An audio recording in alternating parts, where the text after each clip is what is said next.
Every November 14th, my mom stops answering the phone after 8 in the evening. She does not tell anyone this is why. She just lets it ring. My brother mutes his notifications on that date. My father used to drive home early from work on that day, but eventually stopped doing that because it did not seem to matter where he was. I know what they are all waiting for because I used to do the same thing. The calls from my sister started 3 years after she died. I want to be precise about what I mean by that, because precision matters here. Sarah did not die mysteriously. There was no accident, no crime, no condition we fought to understand in dark hospital waiting rooms. She was 34 years old when a blood clot formed in her leg during a red-eye flight home from a conference in Portland. By the time the plane landed, it had reached her lungs. The autopsy was straightforward. The cause of death was documented. We buried her on a gray Friday in October, and my mother spent the following year exactly as you would expect, in the particular kind of shock that comes from losing someone whose loss is medically explainable but somehow no less impossible. The first call came on a Tuesday in January, 3 years and 3 months later. My dad answered it at the office. When he asked who was calling, he heard his daughter's voice saying his name, not a recording, not a distortion. The distinct familiar tone of Sarah, who had inherited our mother's particular way of stretching out vowels when she was uncertain about something. He dropped the phone. 2 of his colleagues heard it fall, but by the time they came into his office, the line was dead. If you felt the particular chill that comes from hearing something impossible before you can shield yourself from it, share this with someone who understands that specific kind of cold. Subscribe, because these kinds of things happen, and I want to show you what happened after. I did not know about my father's call until later that week. He told my mother first, and she reacted the way anyone would react to their spouse describing something that cannot be true. She thought he was having a mental health crisis. She made him promise to see his doctor. He agreed, not because he believed something was wrong with him, but because he needed her to stop looking at him like he was someone who had fractured under grief. The doctor found nothing wrong. Blood work was normal. Stress levels were within expected ranges for a man in his mid-60s who had recently lost a daughter. There was no medical explanation. By the time he got home from that appointment, my mother had received a call of her own. She was in the kitchen when the landline rang. At the time, I should mention, the landline was something we kept mainly for credit card companies and dental appointment reminders. My parents had been talked into keeping it years earlier and had never bothered with cancellation. The call showed no number, not unknown, not blocked, just a blank screen where a caller ID should have been. My mother said she almost did not answer because of that. But something made her pick up. She said that when she heard Sarah's voice, she knew she was going to be sick. She made it to the sink. It took her a few seconds to understand that her daughter was not speaking words. The sounds were vaguely shaped like speech, like someone humming a melody they almost remembered. After about 30 seconds, the line disconnected. My mother called my father immediately. This time he believed her. By the time I heard about this, my parents called me at my apartment on a Friday evening. I was living almost 4 hours away. I was 38 years old, worked as a telecommunications engineer for a regional internet service provider, and I had built the kind of careful, structured life that made room for grief but did not allow it to take over. I had not spoken to my parents in almost a month. This was not hostile. It was simply the distance that accumulates when people are trying to manage the same loss in different rooms. My first reaction was to think my father had suffered a stress-related episode, and my mother had caught whatever story he had constructed. My second reaction was to consider the ways phone lines can malfunction, the ways ghost calls can appear from damaged equipment, the ways the infrastructure we rely on is prone to creating convincing illusions. I was good at this kind of thinking. I had spent 15 years troubleshooting network errors. Misdirection and systems failure were my specialty. Maybe someone is spoofing the number, I said. Maybe something is wrong with your equipment. The voice, my mother said quietly, knew about the gardening gloves. Sarah had been an obsessive gardener. She had had at the time of her death a specific pair of gloves that she refused to wash because she believed the dirt in them made them work better. My mother had buried those gloves with her, tucked into the casket beside her hands. Sarah's voice, my mother said, had begun to form the word gloves before the line dissolved into static. That could be a coincidence, I said, or something you anticipated hearing, so you shaped the sound. You do not get to explain her to us anymore, my father said. His voice was different than I had heard it in years. Not angry, certain, not if you are not willing to listen. I listened. I just did not believe. This is important, because my skepticism became part of what happened next. If I had accepted the reality of those calls from the moment I learned about them, the sequence might have been different, but I was good at building rational structures. It gave me something to do instead of feeling. My work was familiar and orderly. I spent my days managing field technicians, responding to service outages, and maintaining the kind of detailed logs that keep major infrastructure from catastrophic failure. We monitored a territory that covered 3 counties. We had 17 main service nodes, hundreds of smaller relay points, and thousands of individual connection lines. When something went wrong, which was often, it was my job to understand why and fix it. The week after my parents' calls, I worked normally. I attended my usual Thursday meeting with my supervisor and the regional management team. I went to the gym. I did not think much about Sarah, which was also normal. The grief after 3 years had become a feature of my life, like a building I passed every day that I had long stopped noticing. Then, on the following Tuesday, I received a text message from my sister. My phone was on the desk in front of me when the notification appeared. It came from a number I did not recognize. The message said, "Don't get on the 7:15. Sarah did not know I took the 7:15 train home on Tuesdays. I had moved to my current apartment after she died. This routine had never been part of her knowledge of my life. I stared at the message for a long time. I did not respond. I went home on the 7:15 train as I always did. Nothing unusual happened. The train was mildly crowded. The weather was clear. I got off at my stop and walked the 2 blocks to my apartment building, examining my own psychology the entire way home. This is where I need to mention something about myself that matters. I had been dating someone for about a year and a half. Her name was Rebecca. She was a psychologist who specialized in grief processing. This was coincidental to how we met, but it became relevant almost immediately once we began dating. I told her about the text message that first evening. I told her everything my parents had told me. I watched her face as she processed what I was saying, and I saw the exact moment when her professional concern superseded her personal affection. "These kinds of responses are common in grief," she said. "Sometimes when loss is not fully processed." "It is not my responses," I said. "It is my parents. It is something happening to them." "From a distance," she said carefully, "and filtered through your interpretation of what they reported." She was not wrong. I knew she was not wrong. But it frustrated me anyway, because she had provided a structure, and I had already been hoping to fit the evidence into it. 2 days later, I received another text from the unknown number. This message said, "Mom is going to the garden alone on Saturday. Do not let her." I called my mother immediately. She confirmed that she had planned to spend Saturday morning working in the back garden. She had not told anyone. It was not a particularly sensitive activity. Gardening was how she had been managing her grief, creating something, maintaining something, giving the time structure and purpose. "How would someone know that?" I asked her. "How would a random person spoofing a number know your personal schedule?" "They would not," my mother said. "Which is what your father has been trying to tell you." I drove up to see my parents that Saturday. I had not planned to. The drive consumed most of my daylight.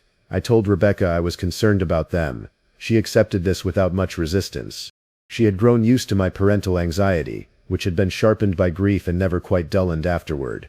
My parents' house looked the way it always looked. Maintained, careful. The interior had been updated over the years but never radically changed. Sarah's room was still technically Sarah's room, though my mother had converted it into a combined guest space and craft storage area. The pictures of Sarah were still on the walls, not in the obsessive way some houses become memorial sites, but as natural evidence that someone we loved had lived in these spaces. My mother was in the kitchen. My father was watching a football game with the sound off. "Tell me everything," I said, in order, from the beginning. They told me about the calls. They told me about the pattern. After the first 2 calls, the ones to my father and my mother, the phenomenon had actually stopped for about 2 weeks. They had hoped it was finished. Then it started again, but differently. The calls became shorter. The messages became more specific. They were never threatening. They were warnings. There had been the text to my father telling him not to leave for his morning walk at his usual time. My father, skeptical himself but also spooked, had delayed his walk by 30 minutes. He later saw that a truck had jumped the curb and hit a jogger on the exact route he normally took, at almost the exact time he would have been there. There had been a call to my mother warning her not to let my father go to the garage alone. She did not understand the warning. She went to check on him anyway, out of a kind of compulsive concern. She found that the automatic garage door opener had malfunctioned. The door had fallen while he was working on his car. It would have pinned him if it had come down while he was positioned the way he had been standing. The warnings were specific, accurate, and impossible. "What do you think is happening?" I asked. "We think Sarah is trying to keep us alive," my mother said. My father said nothing. He had already said this many times. He had worked through the specific shape of this impossible belief. I was just arriving at it. I spent the rest of Saturday at my parents' house. I did not sleep well. Around 3 a.m. a call came to the house phone. I was awake in their guest room, the converted space where Sarah's things still occupied the closet, and I heard the phone ring downstairs. I went down to find my father already in the kitchen, in his robe, looking at the phone like it was a problem he needed to solve.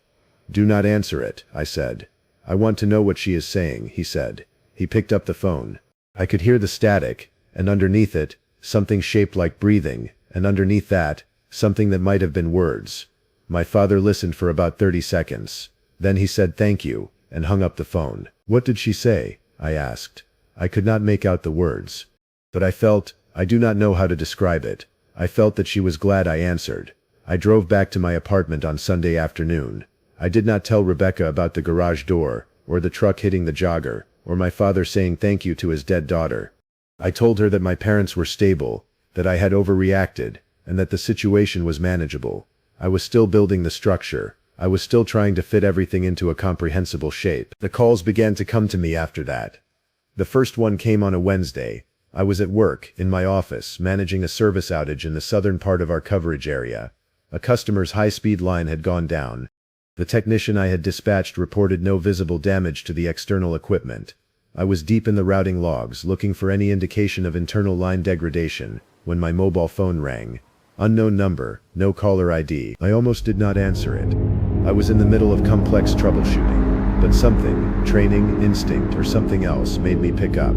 There was silence first, then sound that was not quite sound. Then a voice that was not quite my sister's voice, but was shaped by my sister's speech patterns, formed by my sister's mouth, speaking with my sister's rhythm. It said my name. "Sarah," I said. "Do not go to the relay station," she said. The words were clearer than any of the previous communications my parents had described. The one on Route 9. I had been planning to make a site visit to the Route 9 relay station later that afternoon. The outage log suggested the problem might be upstream from what we thought. A visual inspection could help me narrow the location. "How do you know about Route 9? I said. The line disconnected. I sat for a long time with the phone in my hand. I was at work. Around me other engineers worked at their desks, engaged with normal problems that had normal solutions. None of them had heard my side of the conversation because I had not spoken. I had only listened to something impossible. I did not go to the Route 9 relay station that afternoon. I called my technician and told him to abandon the investigation for the day. He was frustrated. He was on his way out there. I told him there was no point continuing in daylight. We could resume tomorrow morning. The evening news that night reported that a section of Route 9 had collapsed on a bridge near the water treatment facility. The road had been undermined by water erosion. The bridge was closed. If our technician had gone to the relay station, he would have almost certainly encountered the damaged road before the closure was properly communicated. I called the relay station just to confirm. The station was intact. The infrastructure was fine. The danger had been environmental, not technical. I called my mother. "She is trying to save me," I said. "She is trying to save all of us." "Yes," my mother said. It was not a question. What I want to communicate at this point is the strange paralysis that comes when the world violates its own rules. We organize ourselves around certain foundational assumptions. The dead do not return. Grief eventually becomes manageable. The natural world operates according to consistent laws. Communication only occurs between the living. My sister was contravening every one of those structures. The calls became more frequent after I accepted their reality.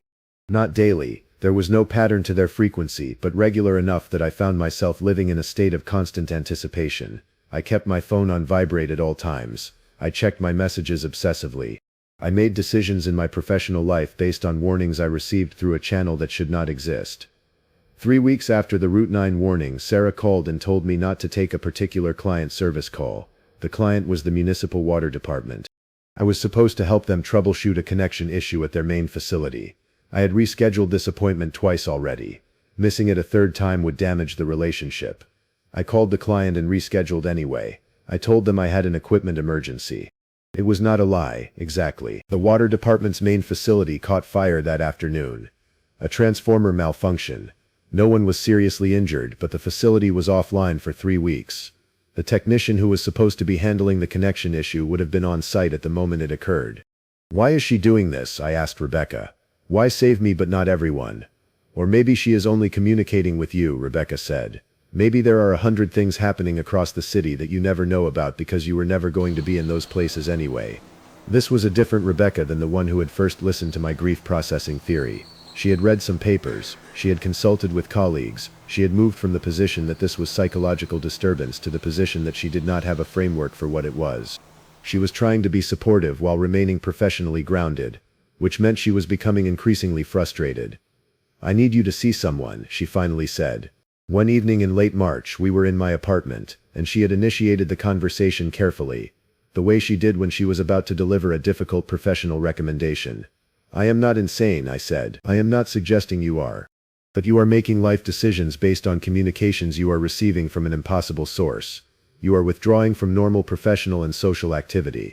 You are organizing your entire existence around validating the reality of messages that originate in a channel that should not exist.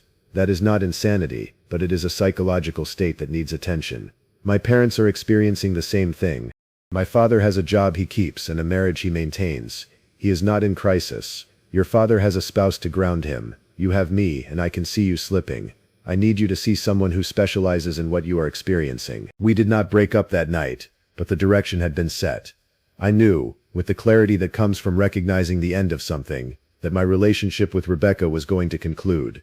She was trying to reach someone who was no longer quite reaching back. The one seemed about mine.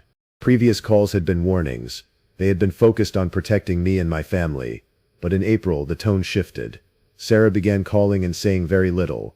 Sometimes she just breathed. Sometimes she made sounds that were almost words but never quite resolved into language. Once she called and there was wind in the background. Another time there was water. "What do you need?" I asked during one of these wordless calls. "What are you trying to tell me?" "Weeks." The line only crackled. I went back to my parents' house for Easter. I had been trying to maintain normal family rhythm, as if celebrating holidays could somehow contain what was happening. My mother made her traditional ham. We sat in the dining room with the carefully pressed tablecloth and the good dishes. Nobody spoke about the calls unless one was actively occurring. That Saturday morning, Easter Sunday, while my mother was at a church service, Sarah called the house phone. My father and I were in the kitchen. I watched as he picked up the phone and listened, and I could see the moment something changed in his face. After he hung up, he went to the basement without explanation. I followed him. In the basement he moved aside the tall plastic shelving unit that held boxes of off-season decorations and old photo albums. Behind it there was a door to what had been a storage room, a door that was locked. "I have not opened this door in 4 years, my father said. "Since Sarah died," I said. "Since Sarah died." He found the key in a drawer upstairs. The storage room contained boxes of Sarah's things. Things that had been removed from her apartment after she died. Things that had been sorted for donation but never actually donated. Her parents had kept them, because sometimes the weight of someone else's belongings is easier to hold than the weight of actually letting go. Sarah's call had contained the word basement, nothing else, just that single word, repeated in a voice that was barely coherent. My father and I opened the boxes. We found her clothing, her books, her photos, her appointment calendar from 2020, the year before she died, filled with her neat handwriting. We found a journal. My father recognized it immediately. Sarah had kept journals for years, and this one was the final one, the one she had been writing in during the months before the clot that would kill her. My father left me alone with the journal. He went upstairs and I could hear him speaking softly to my mother when she returned from church. I opened the journal in that basement room, surrounded by my sister's things. Sarah had been documenting something. Not health concerns. She had not known about the clot, and the first sign of it had been the airplane, had been too late. What she had been documenting was something else. She had been writing about unusual experiences, moments when she became suddenly aware of how she was going to die. Not a premonition exactly, and she had written about dismissing them, but she had written about the moments anyway.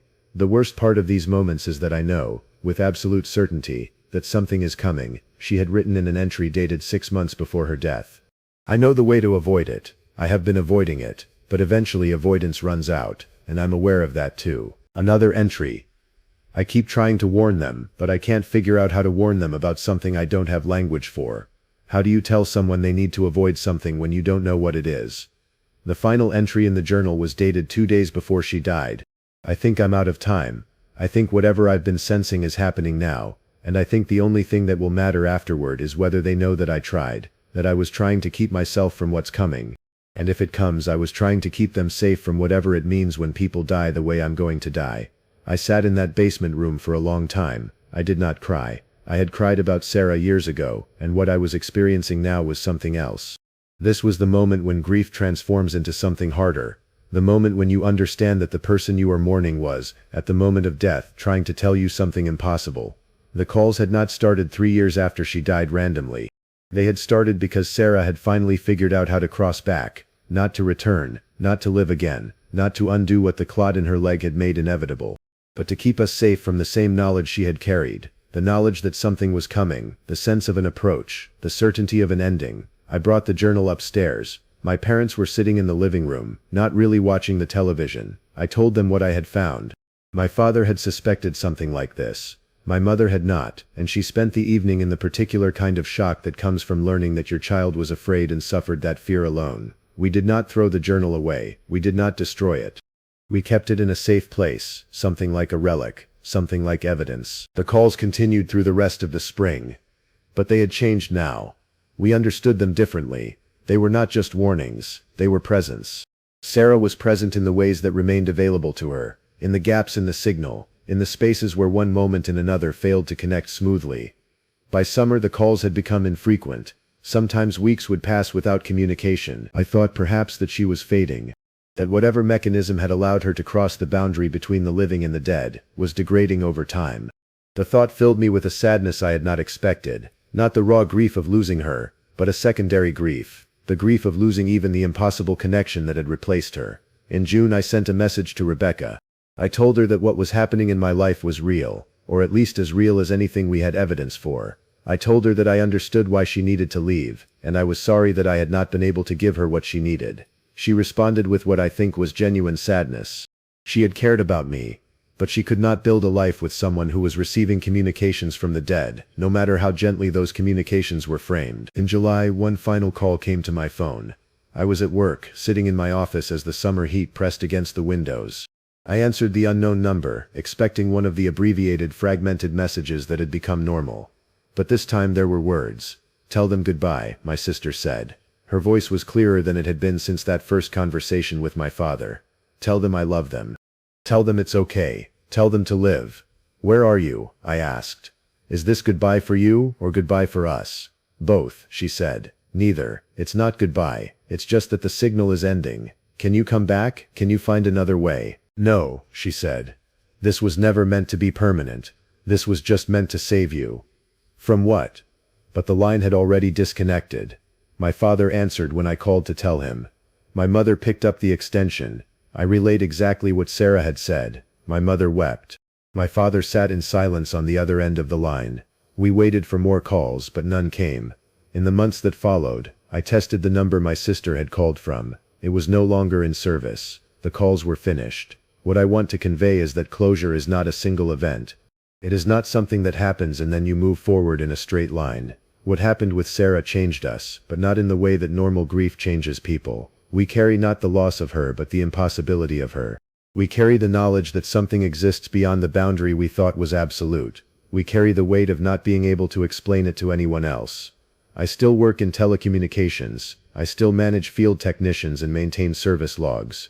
I still understand the infrastructure of the systems that connect people across distance, and now, every time a call comes through a line I cannot explain, every time there is an anomaly in the data, every time a voice carries static that sounds almost like words, I think of my sister. I think of her trying to reach across an impossible distance to keep people she loved safe. My father has kept his garage door opener professionally inspected. My mother plants her garden with perhaps a little less certainty than she did before, but she still gardens. I no longer date. I did not do this consciously, it simply happened that I could not explain to anyone I was interested in what I had experienced and what I believed about it. There seemed no point in starting something on that foundation of omission. Every November 14th, which was Sarah's birthday, my mother still stops answering the phone after 8 in the evening. My brother still mutes his notifications, my father still works late or comes home early depending on what the day requires to manage the particular shape of his grief. I sit quietly in my apartment and think about the year that contained both her death and her return. I think about the journal in the storage room. I think about the impossibility of being loved by someone on the other side of a boundary that should not have been permeable. Sometimes, late at night, my phone displays an error message, "Call failed," from a number that does not exist. I have never reported this to my service provider. I have learned not to question it. I have learned to understand it as the final piece of the signal, the last echo of something trying to stay present in a world that was no longer hers. I still have not told most of the people in my life what happened. They know that my sister died. They do not know that she called us. They do not know that the dead, under certain circumstances, under pressure of sufficient love and need and the absolute refusal to accept the finality of absence, can find their way back to send a single message: you are safe, I am trying, live. Part 2. I should have recognized the pattern sooner. I work with systems and data. Pattern recognition is the foundation of my profession. And yet when the evidence began to accumulate again, I spent weeks dismissing it, rationalizing it, trying to fit it into a framework where Sarah's warnings had concluded and closure had actually arrived. It started with my supervisor pulling me into his office on a Tuesday morning in November, 5 months after the final call from Sarah. His name was Derek. He had been my supervisor for 3 years. He was the kind of manager who was competent but not particularly memorable, which in the infrastructure business meant he was effective. He did not make unnecessary changes. He trusted the people who worked for him. We had a solid professional relationship that stopped well short of friendship. I need to talk to you about something unusual, he said, closing the office door behind me. And I need to know if you have any explanation for it. He opened his email and showed me a series of service records from the past 8 months. They were outages I had managed, all correctly logged, all showing standard troubleshooting protocols and resolution. Nothing remarkable. What am I looking at? I asked. Look at the timing, he said. And the locations. I pulled up a map. The outages formed a pattern. They moved systematically through our service territory from west to east. They had been happening approximately every 2 to 3 weeks for the entire time since Sarah's calls had stopped. The pattern was too regular to be random system failure. This looks deliberate, Derek said.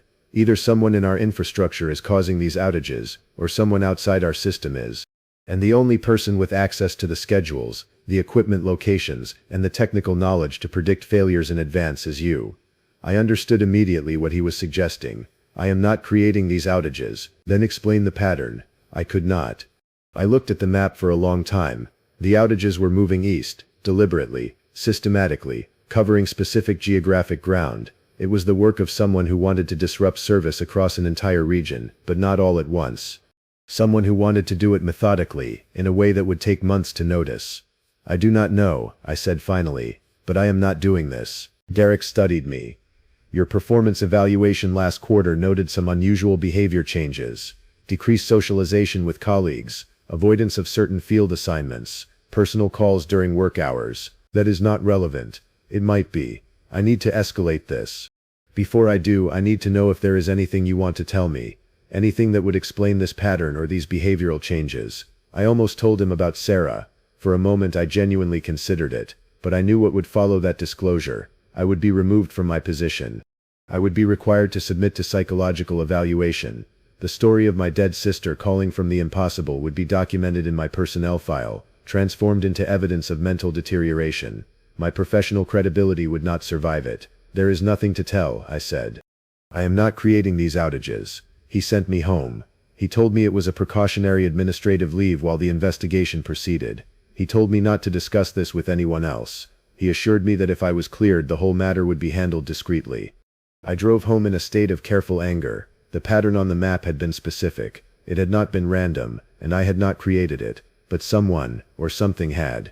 Someone had known exactly when and where to disrupt our infrastructure. Someone had the kind of systematic knowledge and planning that suggested intention. I did not realize, until I was sitting in my apartment that evening, that I was afraid. Not the sharp fear that comes from immediate danger, but a deeper fear, the kind that emerges when you understand that something you thought had concluded is actually still in motion.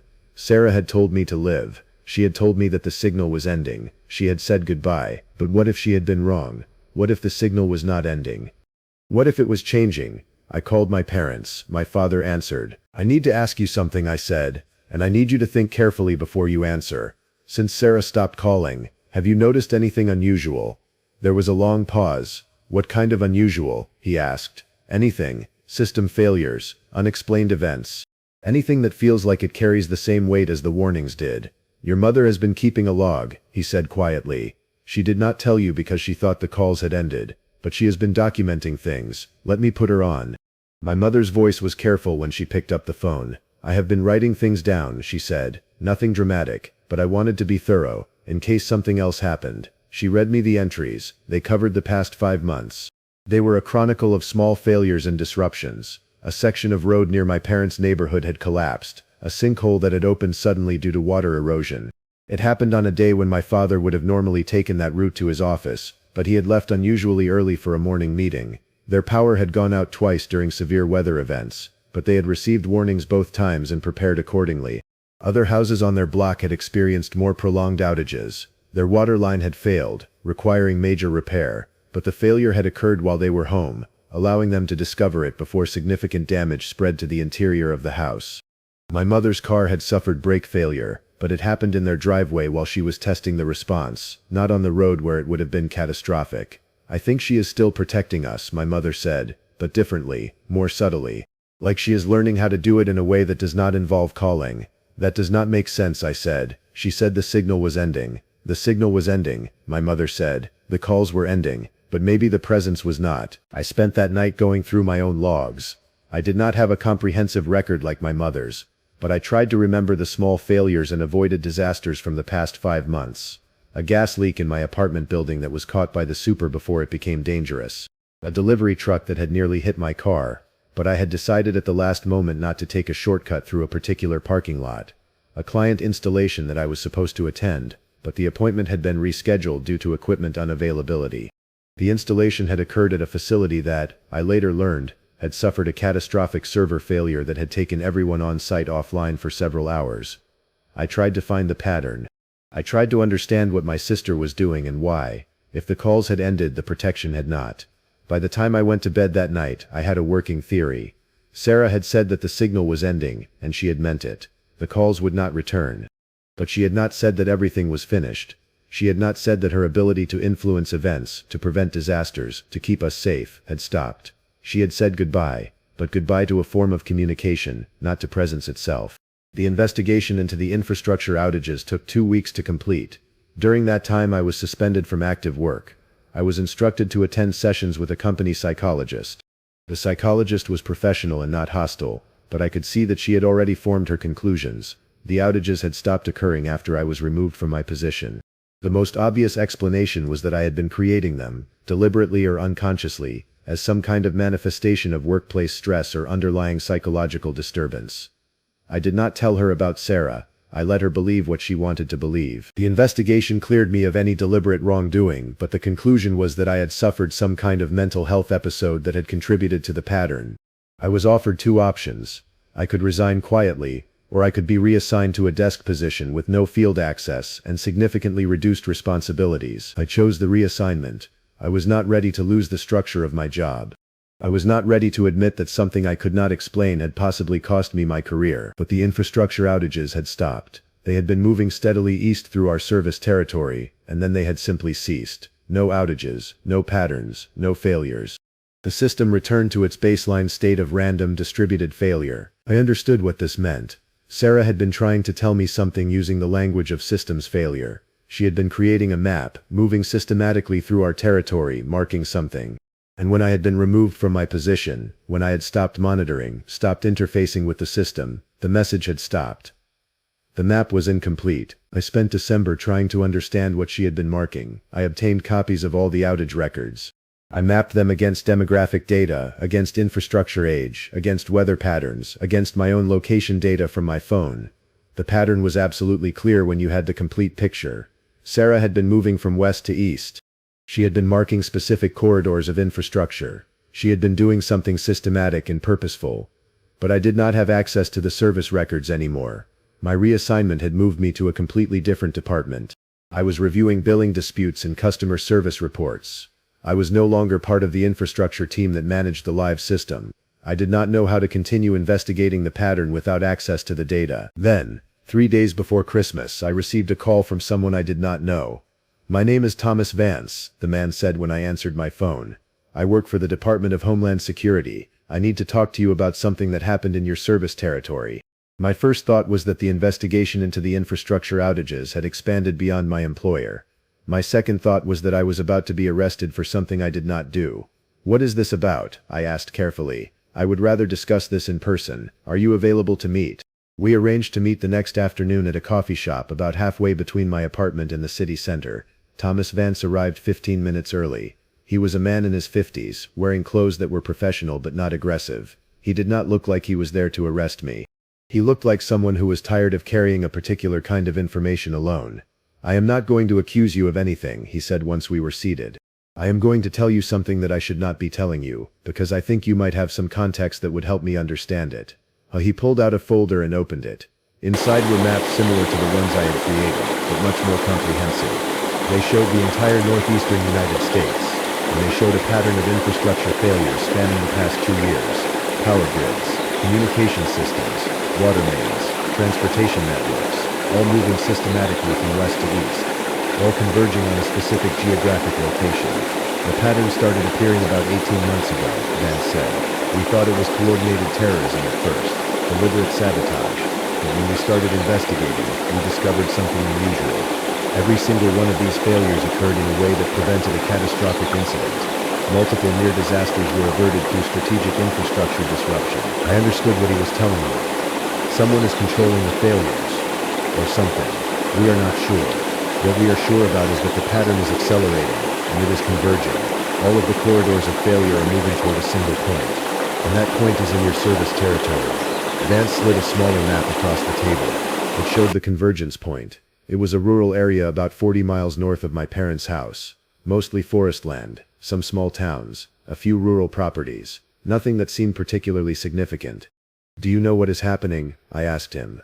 "No, but I am fairly certain it is not random, and I am fairly certain it is not a threat. The pattern is too careful, too controlled, too focused on prevention rather than destruction. It is almost like someone is clearing a path, removing obstacles, preparing for something." "Why are you telling me this?" I asked. "Because 2 days ago we ran a cross-reference between the outages in your territory and personnel who might have had access to create them. Your name appeared on a list of suspects. But when I looked at your professional history, at your background, at the timeline of your access to the system, nothing fit. You could not have created these failures, but someone close to you could have, or something, and I think you might know what that something is." I looked at him for a long time. I was making a decision. I was deciding whether to tell him about Sarah, whether to bring my sister's impossible presence into official knowledge, whether to try to explain something that had no rational framework. "If I tell you," I said, "it will not make sense." "Most things do not when you first encounter them," he said, "but I have been investigating this pattern for 2 years. I have seen things I cannot explain. I have learned to listen to things that do not fit into rational categories. Tell me." So I did. I told him about the calls. I told him about Sarah. I told him about the warnings and the protected disasters and the final message.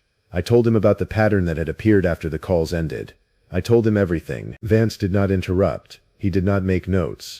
When I finished, he sat back in his chair and processed what I had said.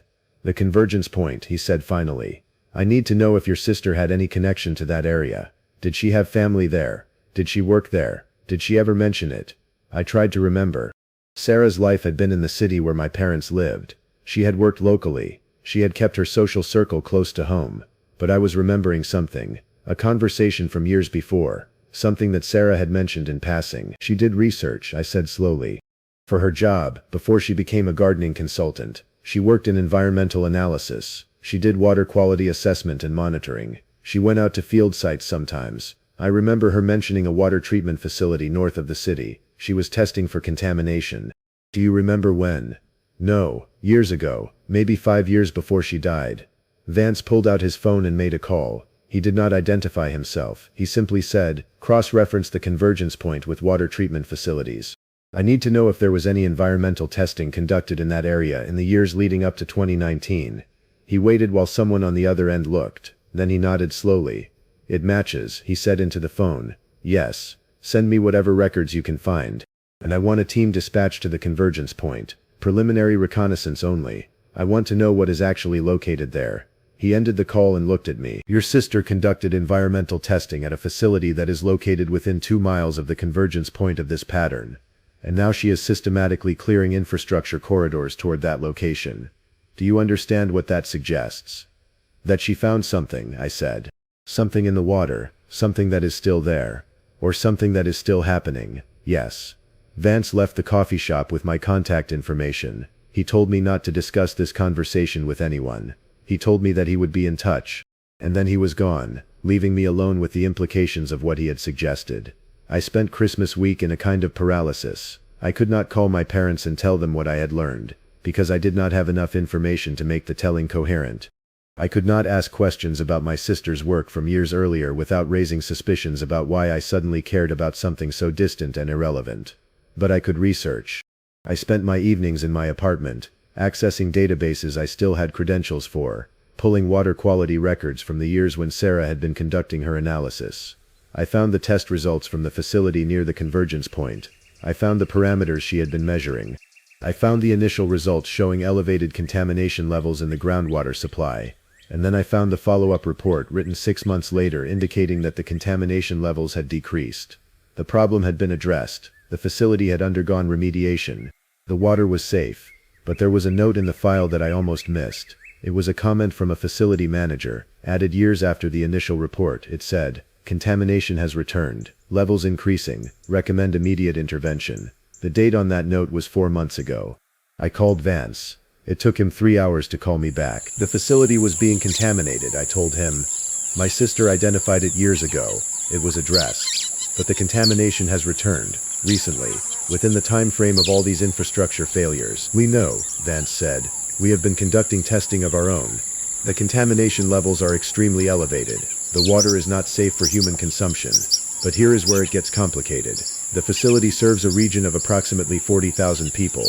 If the water is unsafe, we would be evacuating a significant population. So you are just going to let them drink contaminated water. I am going to try to understand what the contamination actually is before I trigger a major public health emergency. Because the chemical composition is unusual. It does not match any known industrial contaminant. It does not match any agricultural runoff. It matches nothing in our database. What are you saying? I am saying that your sister might have discovered something that nobody has been able to properly identify or explain. And now something is preventing anyone else from approaching the facility to conduct further testing. The infrastructure failures, the road collapses, the power outages, they are all creating a perimeter around that location. Nobody can get in. And the water that is being supplied to 40,000 people is being contaminated by something we cannot identify. I understood then what Sarah had been doing. She had not been protecting just my family. She had been trying to prevent a catastrophe of much larger magnitude. She had been clearing infrastructure to quarantine a location. She had been creating the only barrier she could create to keep people from going somewhere that would hurt them. I need to go there, I said. Absolutely not. That location is already restricted. Federal investigation in progress. No unauthorized personnel. I can get there. I have professional credentials. I can conduct infrastructure assessment. You are on reassignment. You do not have the authority to conduct any assessment. Then I will go as a civilian. You will not, Vance said, and his voice carried the weight of something that was almost a threat. You will remain where you are. You will not contact anyone about what we have discussed. And you will wait for me to call you again. But I had already made my decision. I had already understood what Sarah had been trying to tell me through the language of systems failure and protected disasters. She had been trying to warn me about something much larger than personal danger. She had been trying to tell me that there was a problem that had not been solved, only hidden, and that problem was going to matter. I waited until Vance's surveillance of my apartment became routine. Then I drove north toward the convergence point, toward the facility where my sister had discovered something years ago that was still unresolved. The drive took me through increasingly rural landscape. Small towns gave way to forest.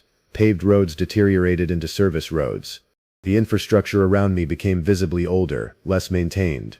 This was the edge of the network I had spent years managing. This was where the systems started to fail simply from age and distance and the cost of maintaining connectivity in places where few people lived. I had a map and coordinates. I had the knowledge of someone who understood the geography of systems. And I had something else, the feeling of being guided. Not in a mystical sense but in the practical sense of someone who had prepared a path and was making sure I could follow it. The facility was exactly where the maps said it would be. It was older than I expected. The water treatment plant had been built in the 1980s, designed to serve the small rural towns that had existed then. It had been expanded over the decades, but it retained the architecture of its origins, concrete buildings, aging equipment, the sense of something that was functioning but only barely. There was a gate, and the gate was supposed to be locked, but when I approached it, I found it already open. The security booth was empty. There was no sign of the federal investigation that Vance had said was in progress. This should have terrified me. Instead, I felt the certainty that comes from following a path that has been prepared. I parked my car and walked into the facility. The buildings were organized in a logical sequence: intake, treatment, storage, distribution.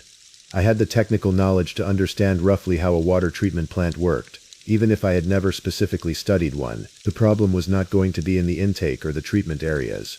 If the treatment process had been contaminated, the contamination would be obvious, and Vance would have identified it. The problem was in the water itself. The problem was in what was already present in the groundwater supply before treatment. I found the testing lab. The records were still accessible. The most recent tests showed contamination levels that were shocking. Whatever was in the water was present in concentrations that suggested a persistent, ongoing source. It was not something that had been introduced once and was slowly dissipating. It was something that was actively being maintained in the groundwater system. I pulled the chemical analysis data and compared it against what I could access of my sister's original reports.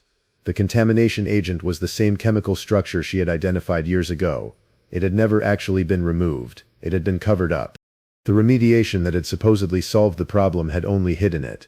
I was so focused on the data that I almost missed the sound at first. It was a soft sound, almost like wind through a tunnel, but there was no wind inside the lab.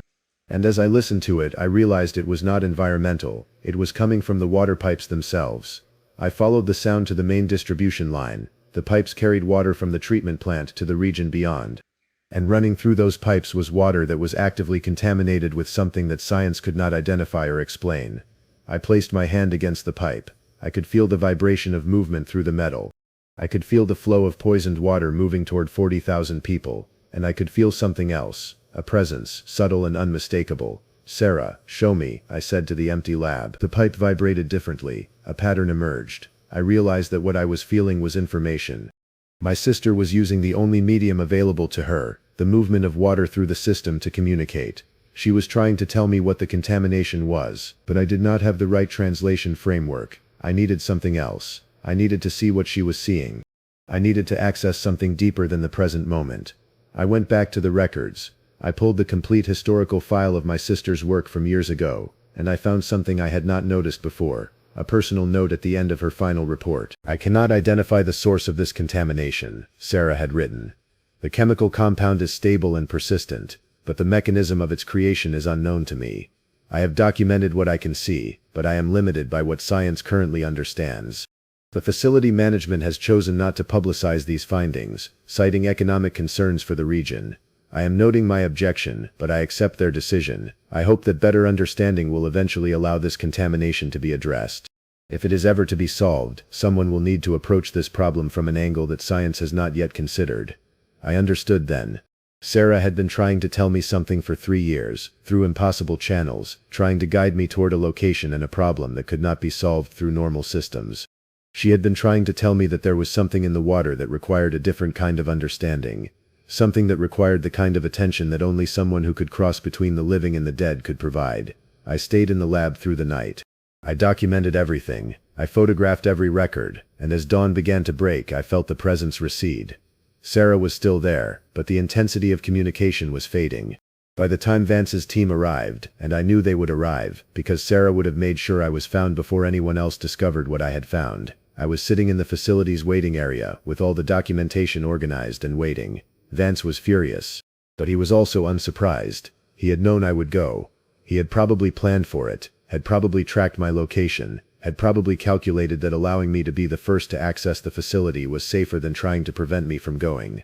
"What did you find?" he asked. "Something that has been poisoning the water supply for 6 years. Something that cannot be solved by normal remediation. Something that your department probably already knows exists but does not know how to address. How could your sister have known about this? Because she died knowing it was coming. Because she spent 3 years trying to warn us that there was a problem that we could not solve through normal systems. Because she was trying to tell us that sometimes protection requires acknowledging things that science cannot explain." Vance took the documentation. He looked through it with the expression of someone who was seeing the confirmation of something he had suspected but hoped was not true. "What do you recommend?" he asked me. "I recommend that you tell the 40,000 people in this region that their water is unsafe. I recommend that you institute emergency distribution of clean water, and I recommend that you start looking for answers in places you have not been looking before." Vance left the facility with my documentation. I was instructed to remain and work with his team to ensure that no crucial information had been overlooked. I spent the next week at the facility. documenting every aspect of the contamination, every historical record, every piece of evidence that Sarah's warnings had been accurate. And throughout that week I felt her presence, not in the form of calls or messages, but in the way systems seemed to work better when I approached them, in the way data organized itself, in the way the impossible seemed to become slightly more comprehensible. By the time I was released from the facility, the evacuation of the affected region had begun. Bottled water was being distributed. Investigations were being launched. Official statements were being prepared to explain why a known contamination had been covered up for so long. My role in the discovery was kept confidential.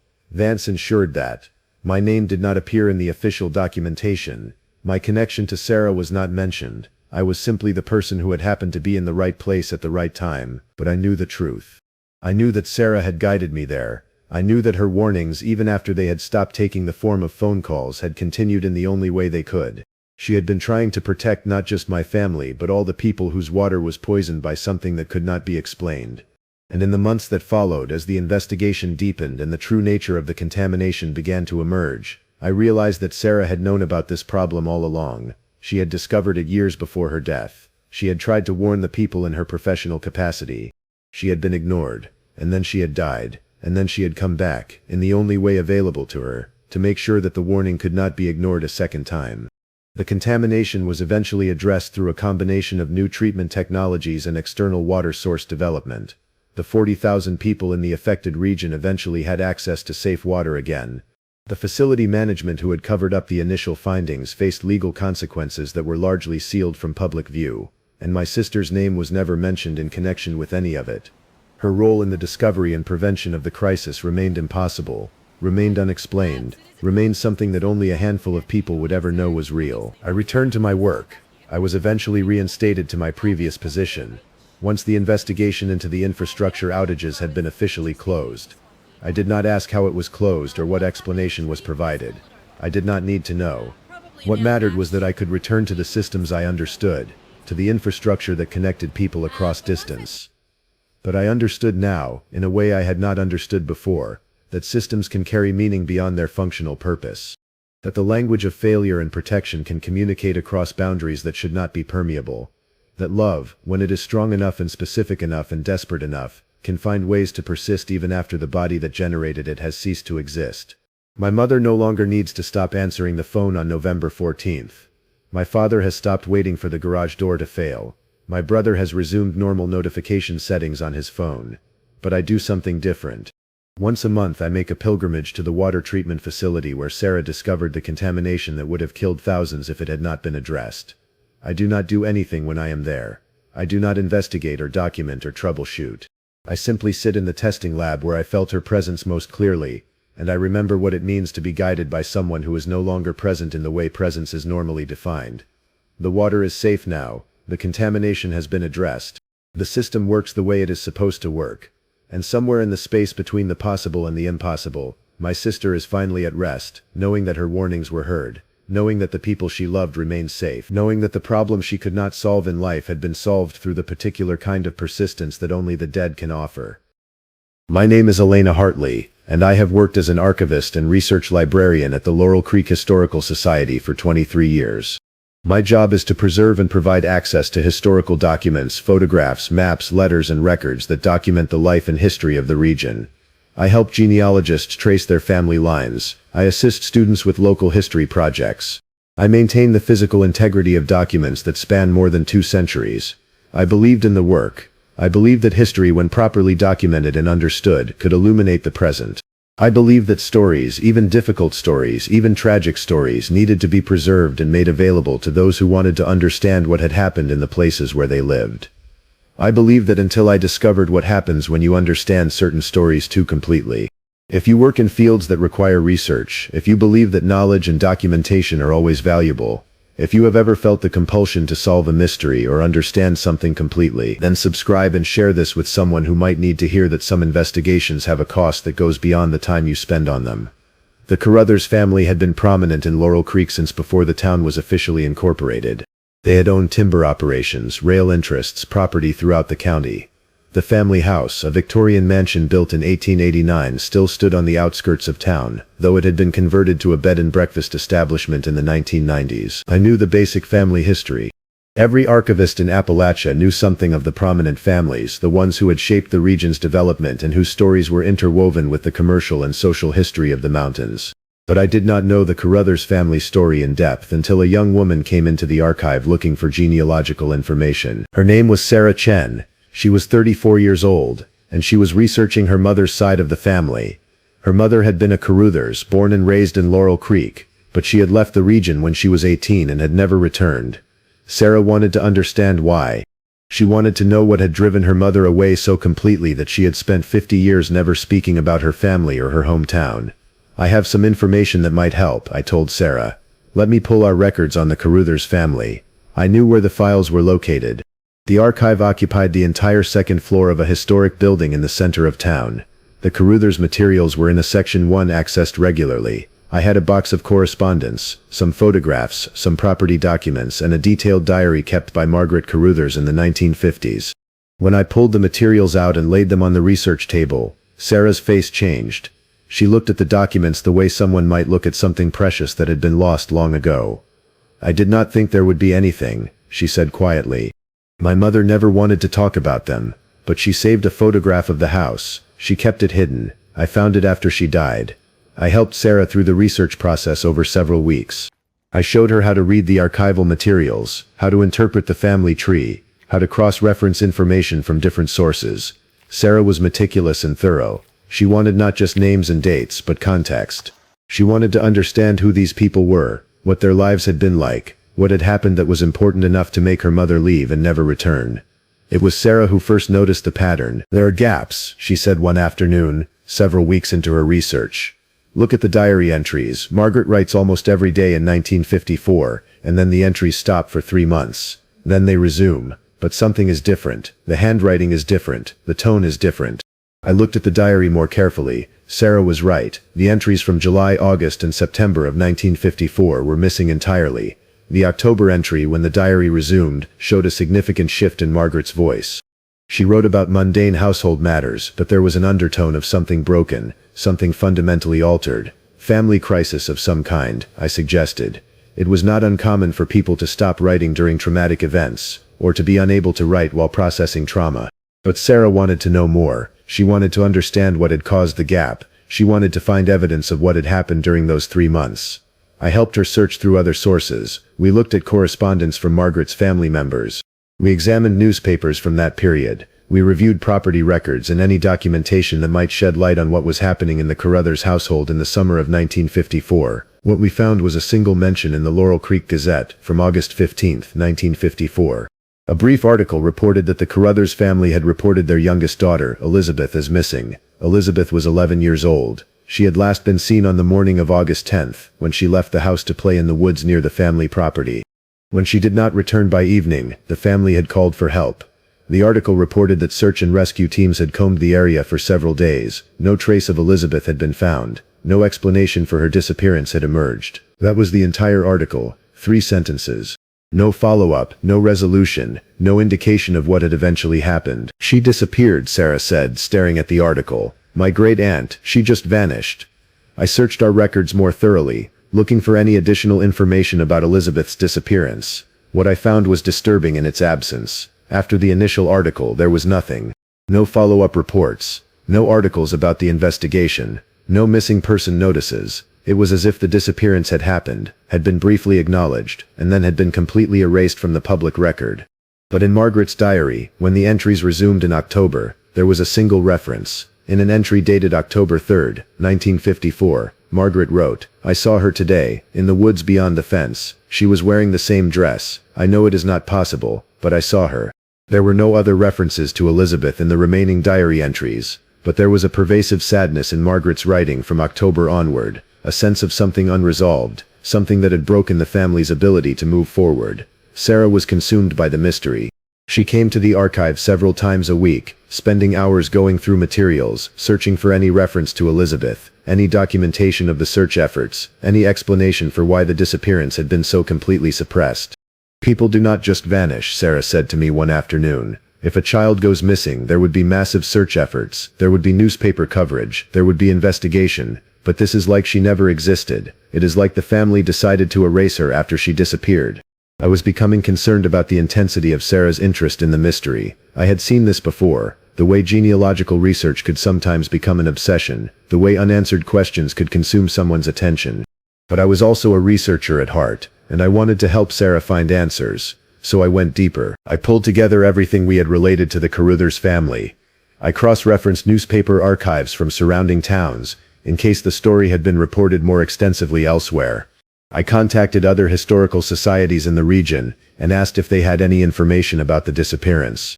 I examined property records to see if the family had donated or transferred any land around the time of Elizabeth's disappearance, which might suggest they had reason to avoid certain areas. What I found was troubling. Elizabeth Carruthers was not the only family member to disappear under mysterious circumstances. In 1931, Margaret Carruthers, who would later keep the diary, had been reported missing by her parents. She was 13 years old at the time. The newspaper report from that era was similarly sparse. A brief mention that she had disappeared while playing near the family property. Her parents reported her missing after 2 days. A search was conducted. No trace was found, but Margaret had not actually disappeared. She had reappeared 4 days later, walking out of the woods near the family property, wearing the same clothes she had left in, with no memory of where she had been or what had happened to her. She had been hospitalized for observation, but no injury or illness was found. She had recovered completely, according to the medical records I was able to access, though there was a note from the examining physician. Patient shows signs of severe psychological trauma. Recommends extended therapy and monitoring. Margaret had lived a full life after that incident. She had married, raised children, kept a diary, and lived to the age of 87. But the trauma of whatever had happened during those 4 days had marked her. And apparently the trauma had been transmitted to the next generation, because 53 years later, her youngest daughter Elizabeth had disappeared in almost exactly the same way. I shared this information with Sarah. I watched as she absorbed the pattern, as she understood that this was not a random tragedy but something systematic, something that was repeating across generations. It is not possible, Sarah said. Families do not have patterns like this. Disappearances are not inherited. But we both knew that we were looking at exactly that, a pattern, a repetition. Something that was happening to the women of the Carruthers family at regular intervals, something that was tied to the family line, something that the family had learned to document only in fragmentary ways and then suppress entirely. Over the next 3 months I conducted extensive research into the Carruthers family history. I found 5 disappearances spanning from 1911 to 1954. 5 women, aged between 11 and 17, all of whom had vanished while near the family property, all of whom had either reappeared days or weeks later with no memory of their absence, or had never reappeared at all. The pattern was exact. Approximately every 20 to 30 years, a female member of the Carruthers family would disappear. The disappearances would attract minimal attention. The family would suppress information about them. Official records would be sparse or absent entirely. And life would continue as if nothing had happened. Except that Margaret's diary suggested that the women who disappeared understood something. Understood that something was waiting for them in the woods, something that used their names, something that could appear as they appeared, something that was connected to the property and to the family line. I became obsessed with understanding the mechanism. I researched the history of the property itself. I found that the land had been occupied for at least 400 years, first by indigenous peoples, then by early settlers, then by the Carruthers family. I searched for any documentation of unusual events in that location. Deaths, disappearances, unexplained phenomena, across the entire documented history of the property. What I found was fragmentary but consistent. There were rumors in the 19th century of something in the woods that called people's names. There were mentions in mid-19th century letters of family members hearing voices. There was a journal entry from 1873 that described the property as cursed, and suggested that the family should sell the land and move away, but the Carruthers family had not sold. They had stayed, and the disappearances had continued, with regular, almost clockwork precision. Sarah and I compiled all of this information into a comprehensive document. We created a timeline of disappearances. We documented the names, the dates, the circumstances, the outcomes. We created a genealogical chart that showed exactly how each disappeared person was connected to the others. We gathered every scrap of information, newspaper articles, diary entries, medical records, property documents, family correspondence, and organized it into a coherent narrative. Sarah wanted to publish it. She wanted to share the story with academic researchers, with paranormal investigators, with anyone who might be able to explain what was happening to her family. This is important, she said. People need to know about this. My family needs to understand that this is not random tragedy. This is something that can be studied and possibly understood. I should have stopped her. I should have recognized the warning signs. But I was also a researcher, and I was also invested in understanding the pattern. So I helped her prepare the document for publication. I wrote a historical society preface. I organized the evidence. I created a thorough academic presentation of everything we had discovered about the Carruthers family disappearances. The document was published in a regional historical journal in the fall of 2019. It received a small amount of attention in academic circles and in local history communities. But it also received attention from other people. Genealogists, paranormal researchers, people who had their own theories about what was happening. More importantly, it received attention from the Carruthers family. Sarah received a phone call from one of her cousins, a woman named Margaret Carruthers who lived in Nashville and who had seen the published document. Margaret was angry. "You had no right to publish this," Margaret said. "These are private family matters. You are making us look like we are cursed or insane. You are making the family's trauma public spectacle. The disappearances are part of the historical record," Sarah said. "They happened, they are documented. People have a right to know about the history of the region." "No," Margaret said. "People have a right to not know. There are things that should stay in the archives. There are stories that should never be told." I listened to Sarah recount this conversation, and I felt the first genuine moment of fear. Margaret's words echoed something I had heard before, something that Carl had told me years earlier about the calling sounds. Whatever you hear, do not look for it, do not investigate, do not try to understand. I had violated that rule. I had looked, I had investigated. I had understood as completely as I could, and I had documented and published the results. "We should have left it alone," I told Sarah. "I think we made a mistake."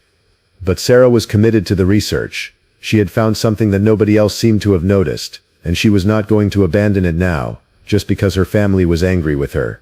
3 weeks after the publication of the document, Elizabeth Carruthers disappeared. Not the Elizabeth from 1954, Elizabeth Chen, Sarah's daughter. Sarah's 10-year-old daughter, who was visiting from Nashville for a weekend.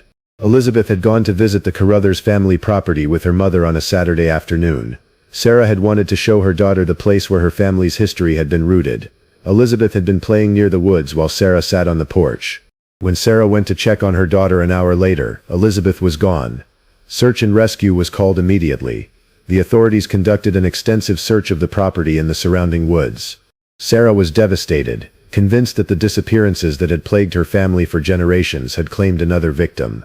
I was called to the archive by the Historical Society director the day after Elizabeth's disappearance was reported. He looked shaken. "The police are asking about your research," he said. "They want to know if the Historical Society has any information about unexplained disappearances on the Carruthers property. They are wondering if there is a pattern." "There is a pattern," I said. "I documented it. It was published last month." The director stared at me. "You published research that documented a pattern of disappearances on private property, and then someone's child disappeared from that property." "Yes, but it was not causation. The pattern predates the publication." "Did it accelerate after the publication?" I had no answer to that. The police investigation into Elizabeth Chen's disappearance went nowhere. No trace of the girl was found. No explanation emerged. The disappearance was treated as a missing child case, with all the urgency and resources that such cases command. But like the historical disappearances, there was something fundamentally confusing about the investigation. Witnesses could not agree on basic details. Search patterns seemed to lead in contradictory directions. The more intensively people looked for Elizabeth, the more it seemed that she had simply ceased to exist. Sarah was destroyed. She blamed herself for bringing her daughter to the property. She blamed me for helping her research the family history. She blamed the Historical Society for publishing the document, but mostly she blamed herself. "I knew," she told me in the archive 1 week after Elizabeth's disappearance. "I knew from the family history that something was there. But I thought that if I understood it, if I documented it, if I made it part of the historical record, then it would lose its power. I thought that knowledge would protect my daughter." "It is not your fault," I said, even though I was no longer certain that was true. "Then whose fault is it?" "Yours? You helped me research. You helped me publish. Did you not understand what you were doing?" I had not understood. Or perhaps I had understood but had chosen not to acknowledge the understanding. Either way, I had participated in the violation of the rule. I had looked for the story. I had found it. I had documented it completely, and I had published it, making the story real in a way that existing documentation alone could not do.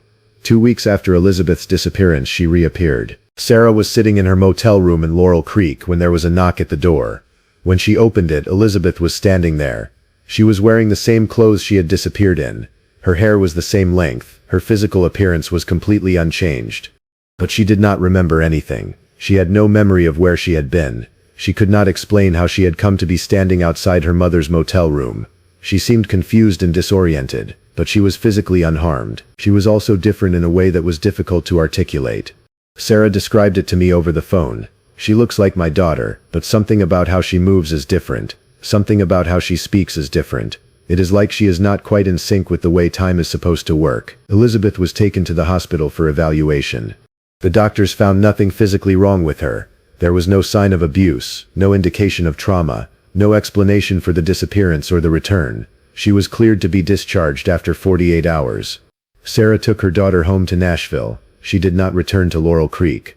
She did not contact me. Her research was finished, but the pattern had not ended. It had only accelerated. Over the following year, I documented 17 additional disappearances in the county, not just from the Carruthers family property, but from multiple locations throughout the region. Disappearances that had characteristics similar to the historical Carruthers disappearances. The people vanished near wooded areas. Search efforts became confusing and contradictory. Some people reappeared days or weeks later with no memory of their absence, and others were never found at all. I had created something. By researching the Carruthers family disappearances so thoroughly, by documenting the pattern so completely, by publishing my findings in a way that made the pattern undeniable and real, I had brought the phenomenon out of the realm of isolated family tragedy and into something more widespread. The pattern was spreading. Other people who read my research began looking for similar disappearances in their own family histories. They began documenting, researching, publishing, and wherever they looked they found what they were searching for. The phenomenon followed the research. It emerged wherever the pattern was investigated most thoroughly. A psychology professor from the local university contacted me. She had read my research and had become interested in the phenomenon. She wanted to conduct a formal study, to interview families with histories of disappearance, to document the incidents more comprehensively, to potentially submit the findings to paranormal research organizations. I refused to help her. "You do not understand," I told her. "The research itself is the problem. The more thoroughly you investigate, the more you document, the more you try to understand, the more the phenomenon manifests. I have already made that mistake once. I will not do it again." She thought I was being irrational. She went forward with her research anyway. Her study, published 2 years later, documented 93 cases of unexplained disappearance in Appalachian counties from the past 50 years. The documentation was exhaustive, comprehensive, thorough. And within 6 months of publication, the disappearance rate in those counties tripled. I pulled the Carruthers materials out of public access. I removed Sarah Chen's research document from our archive. I deleted the files from our digital collections. I tried to undo the publication of my original research by contacting the journal and requesting a retraction, but the damage was done. The pattern had been released. By understanding it and documenting it and publishing it, I had made it real in a way that private family tragedy could never be. I had transformed a personal, localized phenomenon into something that could be studied, replicated, and amplified. The Historical Society Board questioned my decision to restrict access to the materials. They asked why I was removing documents from the archive. I could not give them an answer that made sense within the framework of my professional ethics and training. So I told them the truth. Some stories do not need to be preserved. Some histories are safer when they are forgotten. They did not understand. They thought I was experiencing some kind of professional crisis. They suggested that I take a leave of absence, see a mental health professional, consider whether archival work was still right for me. I took the leave of absence. I never went back. I spent the following year trying to undo what I had done. I contacted the journal that had published my research and requested a full retraction. I explained that the research was based on flawed methodology, and that the conclusions I had drawn were not supported by evidence. The journal agreed to issue a retraction, though they did not fully understand the reasoning. I contacted other researchers who had cited my work and asked them to disregard the findings. Some of them did. Others had already moved forward with their own investigations and were not willing to abandon years of research because I had changed my mind. The damage continued to spread. Disappearances increased throughout Appalachia. Search and rescue teams became frustrated with the contradictory witness accounts and the impossible geography of the locations where people vanished. Mental health professionals reported increases in trauma among people who had lost family members to disappearance. The phenomenon became an open secret in the region, something that everyone knew about but nobody was willing to confront directly. And in the years following my research publication, I kept detailed records of every documented disappearance that occurred in locations I had investigated or written about. I documented the correlation between the intensity of research and documentation and the frequency of disappearances. I created a comprehensive catalog of the pattern, and then I did not publish it. I did not share it with anyone. I kept it in a private file, locked away, where no one else could find it and make the same mistake I had made.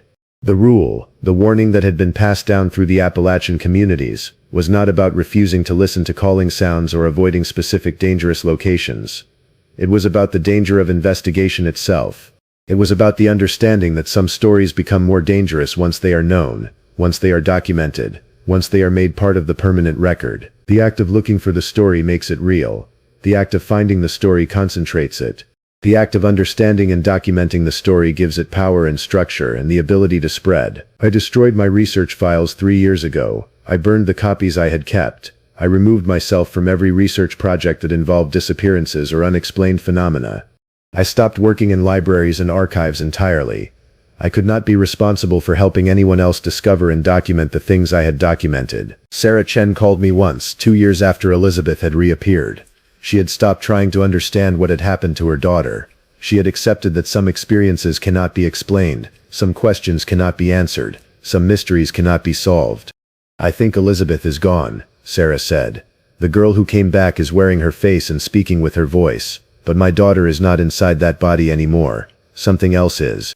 And I think that my investigation, my research, my insistence on understanding the family history, I think I traded my daughter for information, and the information was not worth the price." I did not argue with her. I did not try to convince her that she had not made that trade. Because I believed that she had.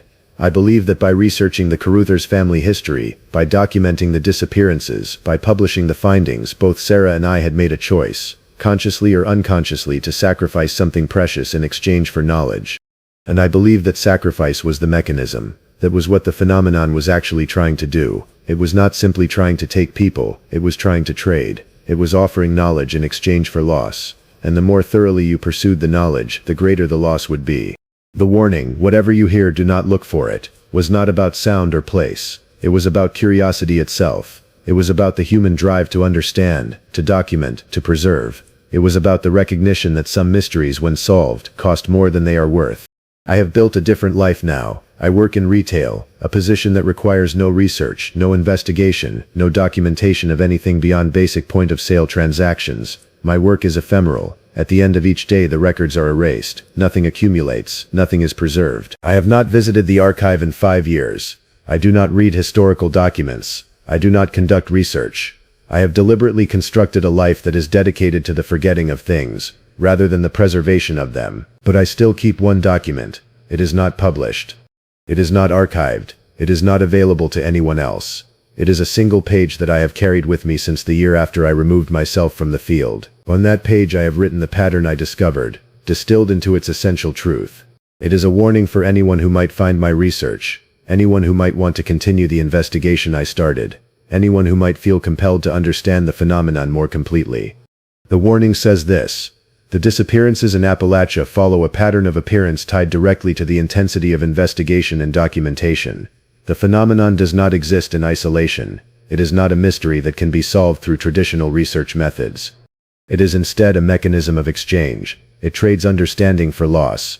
And the more completely you understand it, the more you are willing to sacrifice to maintain that understanding, the more power it gains over you and everyone connected to you. The only way to interrupt the cycle is to stop investigating. The only way to protect yourself and your family is to refuse to know. Whatever you hear calling from the documentation, whatever mysteries you discover in the archives, whatever patterns you begin to see in the historical record, you must choose to not understand them completely. You must choose to let some stories remain incomplete, some patterns remain unresolved, some mysteries remain in darkness, because the act of bringing them into light is the act that gives them power. I think about Sarah Chen sometimes. I think about Elizabeth Chen, the girl who came back changed, who is no longer the daughter Sarah lost but is something else wearing her face. I think about all the other people who have disappeared in the years since my research was published. All the people who have been drawn into the exchange, all the people who have been traded away in exchange for knowledge that nobody really needed to have. And I think about the Carruthers family, about Margaret and Elizabeth and all the others whose disappearances became public information, whose private tragedies became historical curiosities, whose stories became real and powerful and reproducible once they were written down and preserved and published. The Historical Society still holds the Carruthers materials. They are still in the archive. I could not completely remove them. Other researchers have begun to access them. Other people have begun to document the pattern. The cycle continues. And I am powerless to stop it, because the damage was done the moment I decided to look for the story. The mechanism was activated the moment I began to understand. The pattern became unstoppable the moment I published my findings and made the story real for everyone else. If I could do it again, I would refuse to help Sarah Chen. I would tell her that some family histories are better left unexplored. I would explain that the loss of knowledge is sometimes the price of survival. But that is the rule that I am unable to follow. Because I am still driven by the compulsion to understand, to document, to explain. Even now, even knowing the cost, even having witnessed the consequences, I still carry within me the fundamental drive that makes a researcher who I am. And that drive is what the phenomenon exploits. That is what it is really hunting for. It is not hunting for young women or children or random people who wander near wooded areas. It is hunting for people like me, people who cannot stop investigating, who cannot stop trying to understand, who cannot stop documenting what we discover. It is hunting for people who will sacrifice everything, their families, their sanity, their very sense of reality, in exchange for one more piece of knowledge, one more answer, one more piece of the pattern. It is hunting for people who will never stop looking. I have been a volunteer firefighter and emergency medical technician for the Morgan County Fire Department for the last 19 years. Before that, I worked in construction, but when I turned 28, I decided I needed to do something that meant something. I needed to help. I needed to be the person that people could call when everything went wrong. I have responded to 847 emergency calls in that time. I have helped deliver babies and resuscitate cardiac patients. I have extracted people from wrecked vehicles and talked suicidal individuals down from ledges. I have done things that were difficult and necessary. I have saved lives. I have also lost people. Not many, but enough that I carry the weight of those losses. But I have never encountered anything like what happened on Route 12 through Morgan Hollow. And that experience has taught me a version of the warning that is subtly different from the ones that come before it. This is not about listening for sounds or recognizing lures. This is about accepting that some places and some situations are designed to trap you through your own compassion. This is about learning that sometimes the only way to survive is to refuse to help. If this is the kind of story that keeps you thinking about why certain rules exist, why the people closest to the land have wisdom that seems to defy logic, then subscribe and share this with someone who understands the particular fear that comes from understanding you cannot save everyone. Route 12 through Morgan Hollow is a narrow two-lane road that winds through a section of forest and rural property about 8 miles from the town of Harper's Ridge. It is not a major thoroughfare. It is used primarily by locals who live in the hollow and by people who are trying to cut across the county without taking the main highway. It is treacherous in winter, with steep grades and sharp curves. It is exactly the kind of road where accidents happen. I had responded to 7 calls on Route 12 in my 19 years with the department. 3 were single-vehicle accidents: a truck that slid on ice, a car that failed to navigate a sharp curve during rain, a motorcycle that hit a pothole and went off the road. 2 were multi-vehicle collisions. 2 were medical emergencies: a woman who had a heart attack while driving, a man who had a diabetic episode and crashed his vehicle. I knew Route 12. I knew where the dangerous curves were. I knew where the sightlines were compromised. I knew where the cell service was poor and where the nearest hospital was 43 minutes away by ambulance on a good day. So when dispatch called at 11:47 p.m. on a Tuesday evening in October and reported a single vehicle accident on Route 12, approximately half a mile past the Morgan Hollow Road intersection, I was already running scenarios in my head. Single vehicle, no other cars involved, which meant a better outcome than if another vehicle was struck. Route 12 in that location had a steep embankment on one side, which meant the vehicle could have rolled. No immediate reports of injury, which meant the driver had called for help or someone had seen the accident. I was first responder because I lived closer to that section of road than the fire station. I drove my personal truck with the emergency light activated, covering the distance in 12 minutes. The scene was exactly what I expected. A sedan had missed the curve and gone through the guardrail, coming to rest about 30 feet down an embankment. The front end was crumpled against a tree. There was no fire, which was good. There was no other vehicle involved, and there was a woman standing beside the road, waving me down. "He is still in the car," she said as I pulled up. She was in her 60s, shocked but functional. I was following him, and I saw him go through the rail. I called 911. I did not know what else to do. You did the right thing, I said. What is your name? Dorothy. I radioed dispatch.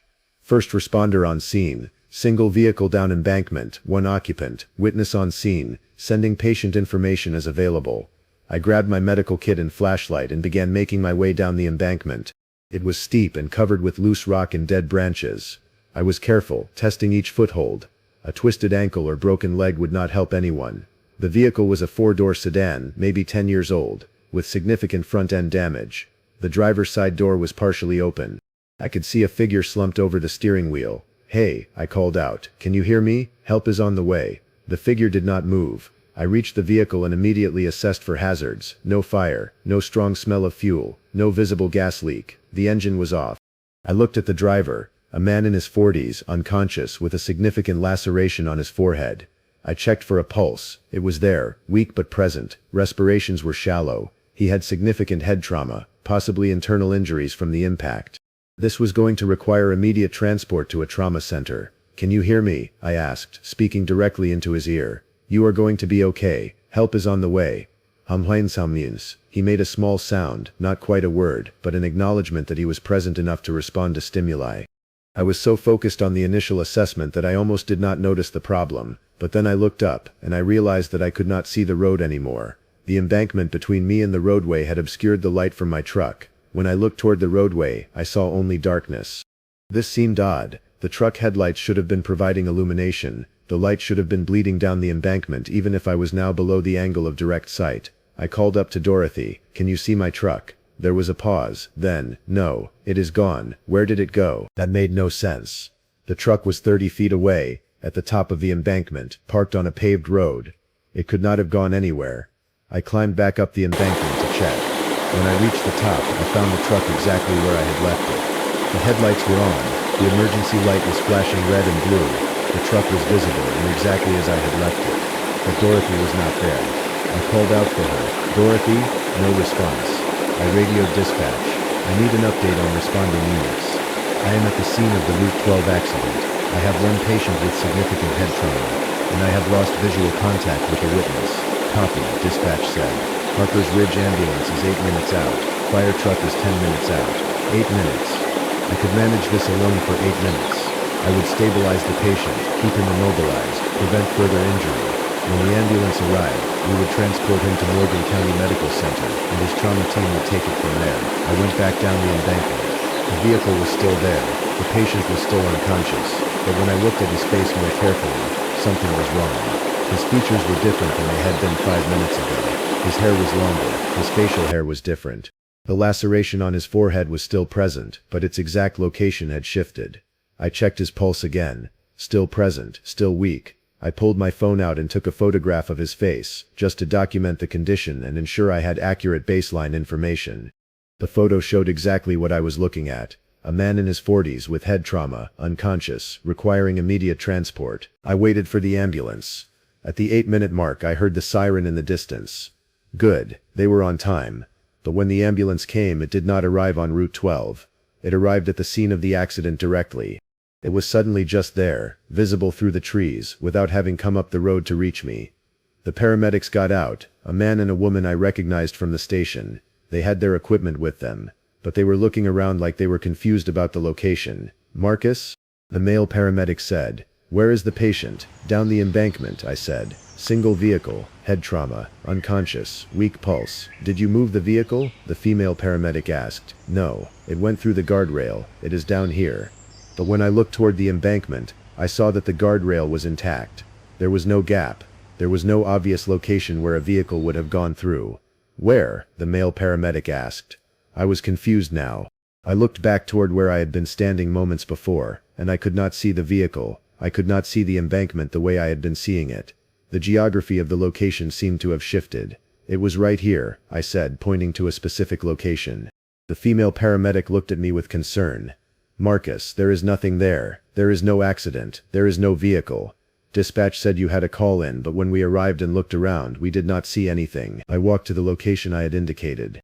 There was dense undergrowth, small trees, sloped terrain, but nothing that looked like a vehicle crash site. There was no smell of gasoline. There was no broken glass or metal debris. There was no crushed vegetation that would indicate a recent vehicle impact. I saw it, I said. There was a patient, there was a witness.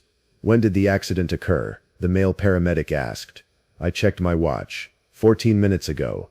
Dispatch called at 11:47 p.m. The female paramedic checked her radio.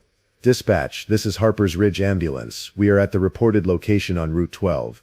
There is no accident scene, no vehicle, no visible injuries. Can you confirm the exact location of the reported incident? Dispatch came back. Confirmed. Route 12, approximately half a mile past Morgan Hollow Road intersection. Single vehicle accident. Caller was first responder Marcus Webb. We are at that location, the ambulance driver said. There is nothing here. I stood in the darkness of the Appalachian forest, surrounded by paramedics and a vehicle that no longer existed, and I understood that something was wrong. Not with me, not with my perception exactly, but with the place itself. The place was not behaving according to the rules I understood. Take me back to the station, I said. Maybe there is additional information in the dispatch log. The ambulance driver radioed for a fire truck to continue the search in case I had simply misidentified the location. Then they took me back to Harper's Ridge, where I sat in the station and reviewed the dispatch log with the watch commander. The dispatch log showed exactly what I remembered. The call had come in at 11:47 p.m., reporting a single vehicle accident on Route 12. The caller had identified themselves as a first responder named Marcus Webb. The dispatcher had asked for additional information, but the caller, me, had not provided any.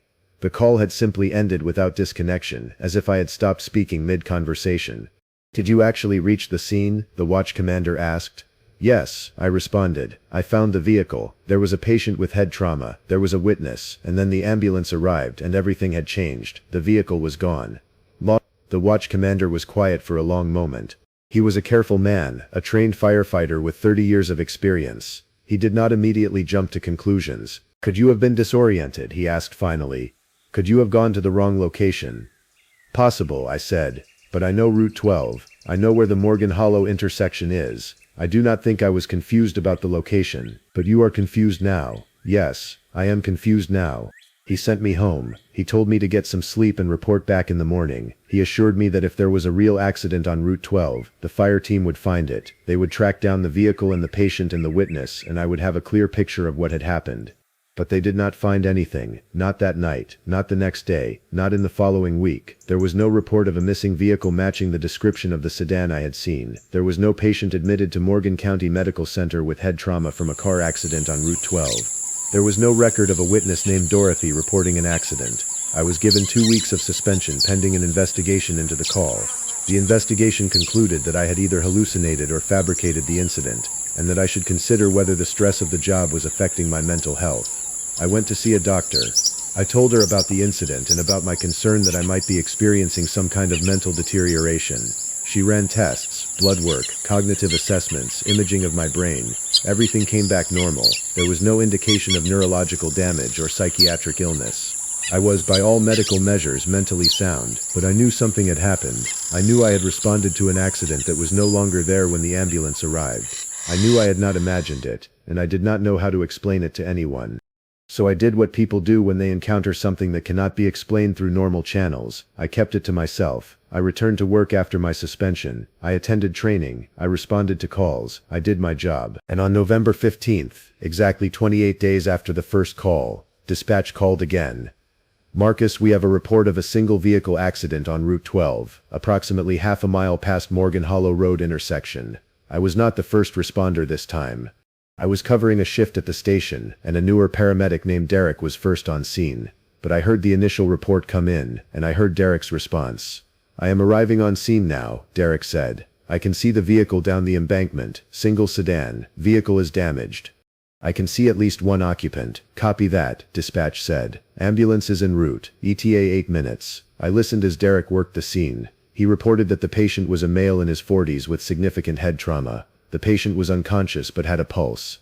Derek was establishing basic life support and keeping the airway clear. And then abruptly, Derek's transmission became confused. Dispatch, something is wrong with the location. I am looking at the vehicle but I cannot seem to find where I am standing. The road is...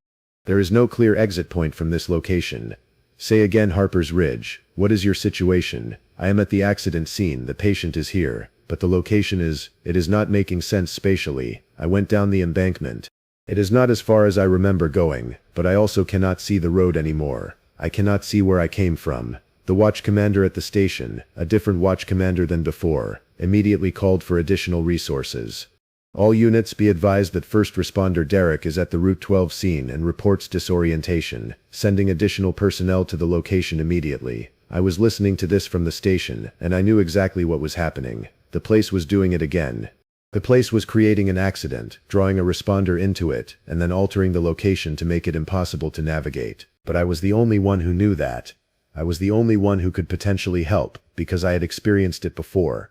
I grabbed my medical kit and my tactical flashlight and I got in my truck without asking permission.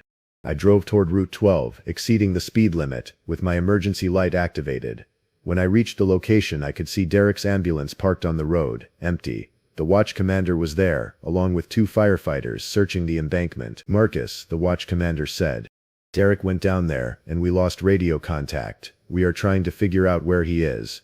I looked at the embankment, and I could see very clearly exactly where Derek would be. I could see the vehicle down the slope, crushed against a tree. I could see a figure moving near the vehicle. I could see Derek's position, which was lower and further away than seemed physically possible. And I understood with perfect clarity what was going to happen. Derek was going to treat the patient. He was going to keep working that scene, trying to rescue someone who did not exist outside of this location, trying to get out but finding that the geography did not permit it. He would get trapped in a loop, unable to leave, unable to stop trying to help, until something broke. His mind, his body, his ability to maintain the fiction that he was still in the real world. "Do not go down there," I said to the watch commander. "Do not let anyone go down that embankment." "What? Derek is down there. We need to get him out." "I know, but going down there will not get him out. Going down there will trap you too." The watch commander looked at me with a combination of concern and frustration. "Marcus, Derek needs help. I need you to tell me what is happening. What did you see on your call? What is happening here?" I could have told him. I could have tried to explain the rule that I had learned in the weeks following my first encounter with this place. But I knew from experience that explaining would not change anything. He would not believe me. He would insist on following procedure. He would send people down the embankment to retrieve Derek, and they would all get trapped in the same loop that Derek was now caught in. "Trust me," I said. "Do not go down there. Call Route 12 dispatch and get them to report what they see from the eastern entrance to Morgan Hollow." The watch commander was skeptical, but there was something in my voice that made him hesitate. He radioed the Route 12 dispatcher. "What do you see on Route 12 visual observation?" There was a pause. Then, "We have a single sedan parked at the Morgan Hollow intersection, driver's side door open, no occupant visible, no evidence of an accident, no damage to the vehicle." The watch commander looked at me. "That is not the location Derek said he was going to." "No," I said, "it is not. The location is wrong. The place is wrong. I cannot explain it properly, but this section of Route 12 is broken. It is not functioning according to the normal rules of geography, and anyone who goes into it trying to help someone, trying to rescue someone, will get trapped in it." I walked to the embankment and called down. "Derek, can you hear me? Derek, I need you to come up from there. I need you to retrace your steps and come back to the road." There was no response. I called again. "Derek, my name is Marcus. I am also a paramedic. I have been to this location before. This is not a normal scene. You need to leave the patient and come back up to the road immediately." After a long moment, Derek's voice came back through a handheld radio. "I cannot leave the patient. He is still alive. His pulse is weak, but he is still alive. The patient does not exist outside of this location. If you leave this embankment, the patient will no longer be there. You have to trust me. If I leave him, he will die," Derek said. "He is already dead. He has already been dead. This is not a rescue. This is a trap." There was silence. Then Derek's voice came back, and it was different now. It was quieter, more contemplative, and profoundly sad. "I can see my truck," Derek said. "It is parked on Route 12. But it is parked in a different direction than the direction I came from. I can see 2 versions of the embankment from where I am standing. One slopes down toward the east, and one slopes down toward the west. I came down the eastern slope, but the road is now in the western direction. The place is shifting," I said. "The location is changing while you are in it. You cannot trust your spatial reference. You need to pick a direction and climb. You need to go upward until you reach the road." "I am looking at the patient," Derek said. "He is opening his eyes. He is looking at me. He is trying to speak." "Do not listen to him," I said. "Do not engage with him. He is not real. Nothing in that location is real except for you. Climb, now." There was another pause, then Derek said, "I am coming up." It took him 11 minutes to climb the embankment. 11 minutes of radio silence as he navigated through the altered geography of that place. The watch commander was standing beside me, and I could feel him trying to decide whether to send another responder down, or to wait for Derek to emerge. Finally Derek appeared at the top of the embankment. He was covered in dirt and torn vegetation. He was shaking, his eyes were unfocused. He looked like someone who had been through something that his mind could not quite process. "What was that?" he asked. "I do not know exactly," I said. "But I know the rule. Whatever that location is, the only way to survive it is to not engage with it. You do not try to rescue the patient. You do not try to save the scene. You recognize it for what it is and you leave." The watch commander called for a welfare check on Derek and prepared him for transport to the hospital for evaluation. As Derek was being loaded into the ambulance, he looked at me and said, "Thank you. I do not know what I would have done if you had not told me to climb." The official investigation concluded that Derek had suffered a panic attack on scene, which had caused him to become disoriented and confused about his location. The vehicle they found at the Morgan Hollow intersection belonged to a man named Richard Coates, who had indeed been reported missing by his family. However, Richard had been missing for 6 months. The vehicle had been parked there for at least that long, with no indication that it had been driven recently. There was no body in the vehicle. There was no sign of where Richard had gone. The only explanation the authorities could offer was that the vehicle had been abandoned by Richard months earlier, and Derek had somehow become confused and thought he was responding to a current accident when in reality he had simply come upon an abandoned vehicle. It was not a satisfying explanation, but it was an explanation that fit within the range of normal possibility.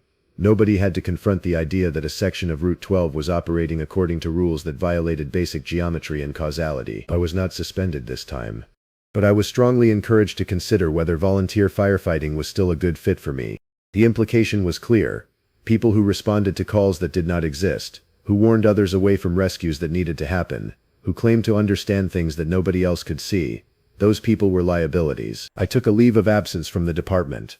I told people that I needed time to process some personal issues. I went back to construction work, which was what I had done before, and which did not require me to respond to emergencies or to make decisions that affected other people's lives. But I kept paying attention to Route 12. Over the next year I documented the incident reports that were filed for Route 12. There were 14 additional calls to that location, 14 reports of accidents, medical emergencies or vehicles in distress. 14 times that first responders were dispatched to the location. In 6 of those calls, responders reported confusion about the location or inability to locate the reported incident. In 3 of those calls, responders reported that the patient or vehicle they had gone to help was no longer present when backup arrived. 2 of those calls resulted in missing persons reports. 2 people responded to emergencies on Route 12 and were never found. Their vehicles were discovered at the Morgan Hollow intersection, abandoned. Their families reported them missing. Search and rescue teams covered the entire area multiple times. Neither person was located. No official investigation was launched into the pattern. No one attempted to close the road or implement unusual safety protocols. The incidents were treated as isolated events, bad luck, navigation errors, the normal randomness of emergency response. But I understood what was happening. The place was learning. Each time someone responded to a call, the place got better at trapping them. Each time someone resisted the trap and escaped, the place adapted. The loop was becoming more efficient, more compelling, more difficult to resist. And I knew that eventually, someone would not resist. Someone would recognize a patient who was connected to their own life. A family member, a friend, a person they actually knew. And that person would be unable to refuse to help, and they would become trapped in that location. And they would disappear. I considered going to the authorities with what I knew. I considered trying to explain the pattern to someone in a position of power.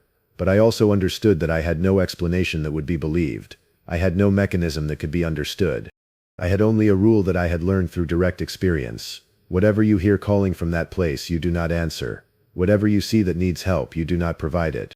Because the only way to survive that location is to accept that some people cannot be saved, and some situations cannot be rescued. The rule had evolved for me. It was no longer just about listening to warnings and not following sounds. It was about accepting the limits of compassion in the face of the impossible. It was about understanding that in some places, at some times, the correct response to someone in distress is to leave them there and to accept the consequence of that choice. I stopped working as a volunteer firefighter. I did not return to the department. I could not, because I now understood something that would make every call a moral crisis. I understood that there were situations where the act of trying to help was itself the danger. And I could not live with that knowledge and continue to respond to emergencies, knowing that my help might be the mechanism that trapped someone in a loop of suffering. I returned to construction. I built things that lasted. I worked with my hands in ways that were straightforward and real. And I drove around Morgan County through all the seasons, and whenever I approached Route 12, I took the long way around the county, even if it added 30 minutes to my journey. About 18 months after Derek's incident, I was working on a construction project about 5 miles from Route 12. I was refurbishing an old barn, replacing the roof and reinforcing the structural beams. It was good work, clear purpose, measurable progress, the satisfaction of restoration. One evening, as I was closing up the worksite, I saw a man standing at the edge of the property, watching me. He was wearing clothes that looked old-fashioned, from decades past. He was watching me work with an expression of interest, or perhaps hunger. I recognized him from photographs. His name was Richard Coates. He had been missing for more than a year. His abandoned vehicle had been found at the Morgan Hollow intersection. His body was never recovered. "Do you need help?"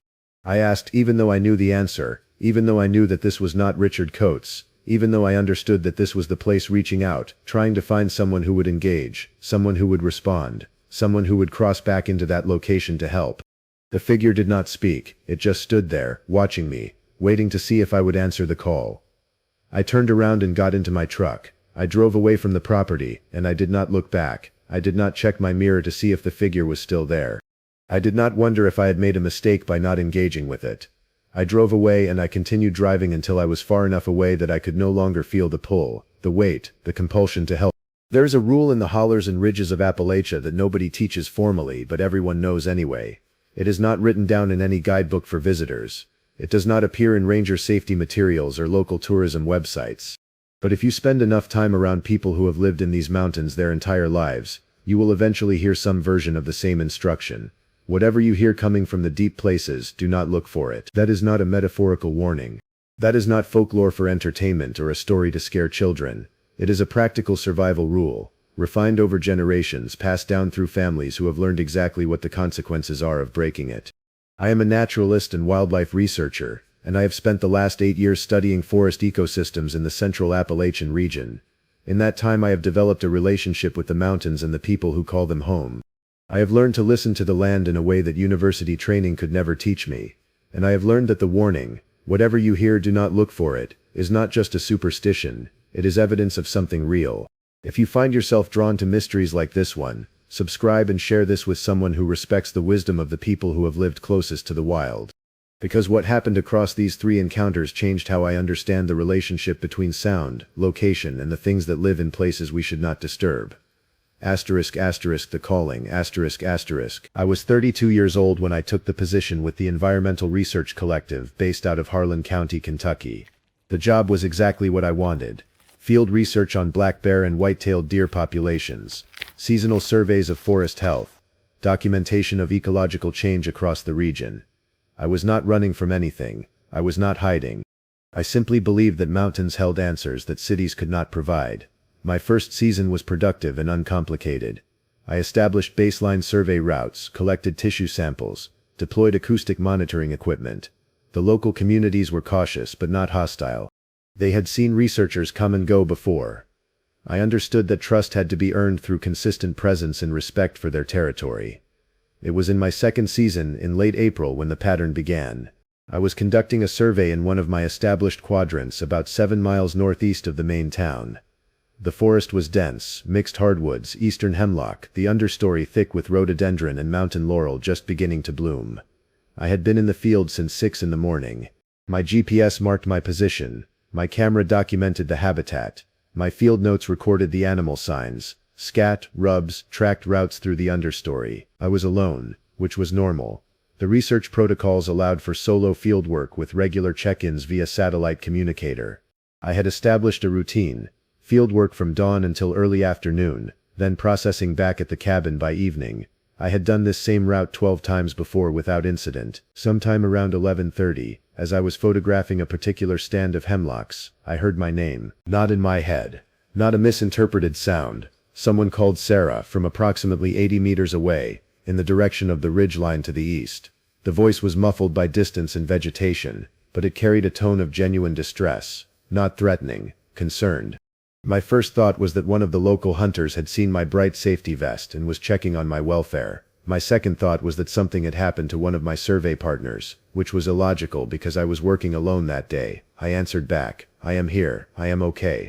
The voice called again, "Sarah, we need you to come here, it is urgent." I recognized the panic of someone in crisis. I radioed the field station immediately. "This is Field Team 1. I am hearing an unknown voice in my survey area claiming there is an emergency. I am going to move toward the sound to investigate. My position is marked." The response from the station came back within seconds. "Copy that. Do not approach unknown parties. Mark your position and maintain distance. We are contacting local authorities." But the voice called again, more desperate. "Sarah, please, it is important. Please come, help us." I was a trained researcher and reasonably competent in the field, but I was not a trained crisis responder. However, I was the only person within several miles. The logical thing to do was to move closer, try to identify who was calling, assess the situation. I began moving toward the sound. The forest sloped downward toward a drainage where a small stream ran.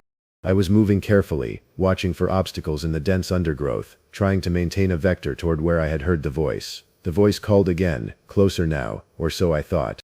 I was having difficulty triangulating the exact distance. Forest sound is distorted by vegetation, echoes from hillsides, the particular acoustics of valleys. I had moved perhaps 200 meters from my original position when I stopped. I want to be precise about what I noticed, because this is the moment when I understood something was wrong.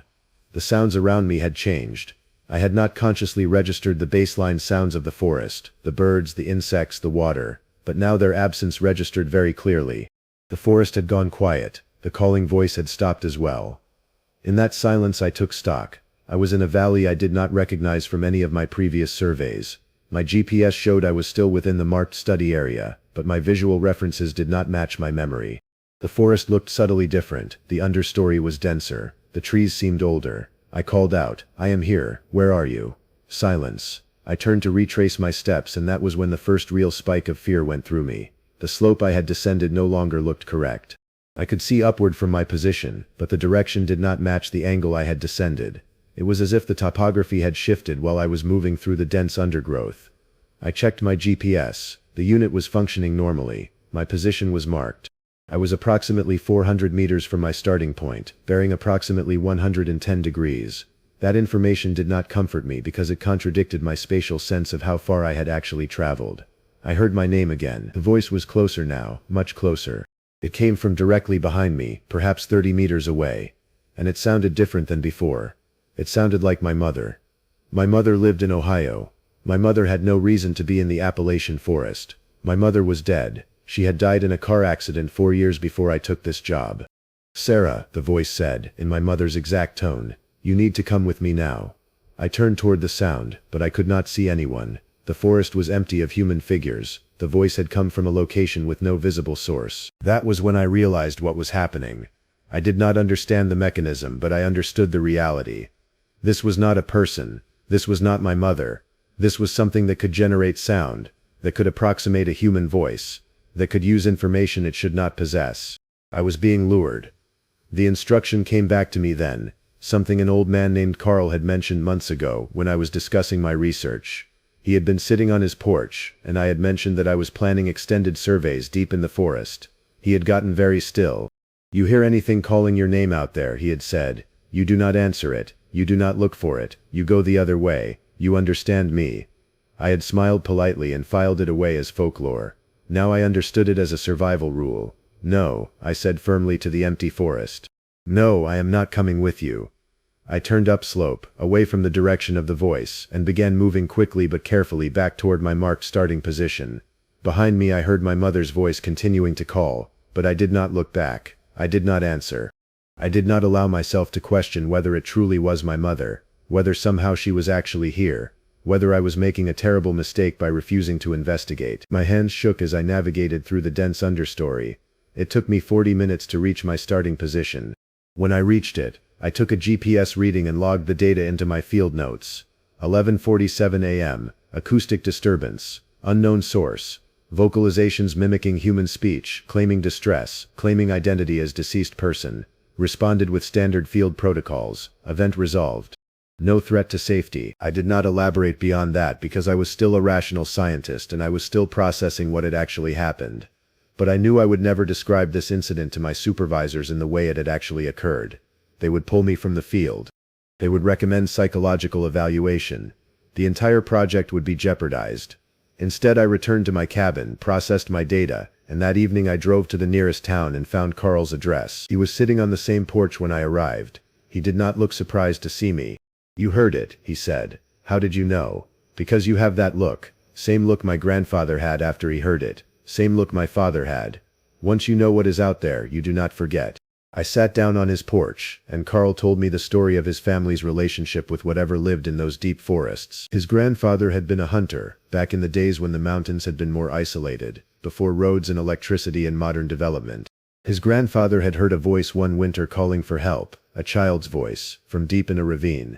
He had spent 2 days trying to reach the source of that voice, and he had found himself in places that should not exist, forests that did not match any map, valleys that led in impossible directions, until he finally understood that he was being hunted, and he ran. He made it back to town, Carl said, but something followed him. For the rest of his life he would hear that voice, in his sleep, when he was alone. It never came for him again, but it was there, like it wanted him to remember. "What is it?" I asked. Carl shook his head. "I do not know. Nobody knows. But it has been here longer than people have been here. My father's journal, he wrote down everything he could about it. There is a pattern. It calls. If you answer, if you look for it, it follows you. You have to refuse. You have to understand that whatever it says, whatever it uses to convince you, your mother, your child, your friend, your own voice, it is not them, it is using what it knows about you." I stayed with Carl for 3 hours that evening. He showed me his father's journal, entries dating back to the 1960s, documentation of incidents, warnings about specific locations where the calling was more active. There was a map marked with X's indicating places where people had disappeared or where the phenomenon had been reported. Most of those locations were in the deep forest, away from roads and habitation, but some were not. Some were on the edges of settlements. Some were places I had been planning to survey. "It is getting closer," Carl said quietly. "Every generation, the edge of its territory seems to move a little closer to where people live. We do not know why, but the rule is the same. Whatever you hear, do not look for it. Do not answer, do not follow. The only way to be safe is to refuse." I did not do another survey in that quadrant for 3 months. When I finally returned, I stayed on the established trails and kept my attention on the work in front of me rather than on any sounds I might hear. I did not hear my mother's voice again, but I understood that the absence of the voice did not mean the threat was gone. It meant I had learned the rule. The others had not. Asterisk, asterisk, the whistle, asterisk, asterisk. In the same county, about 30 miles south, there was a man named James Torrance who had lived his entire life within a 5-mile radius of the hollow where he was born. He was 73 years old when I encountered him, and he worked part-time as a guide for the few tourists and researchers who wanted to explore the deeper parts of the mountains. I hired James to help me with a particularly remote survey site. He was quiet, competent, and he moved through the forest with the ease of someone who had spent more time in the wild than in civilization. We were hiking to a ridge where I needed to install acoustic monitoring equipment when he stopped abruptly and held up a hand. "Do you hear that?" he asked. I listened. There was a sound coming from deeper in the forest, rhythmic and melodic.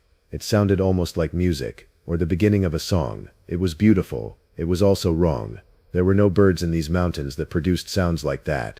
There was no instrument, no human presence that would explain it. "What is it?" I asked. James did not answer immediately. He was very still, his entire body tense with what I would later understand was recognition and fear. "That is the whistle," he said finally. "That is what my grandfather warned me about." "What is it exactly?"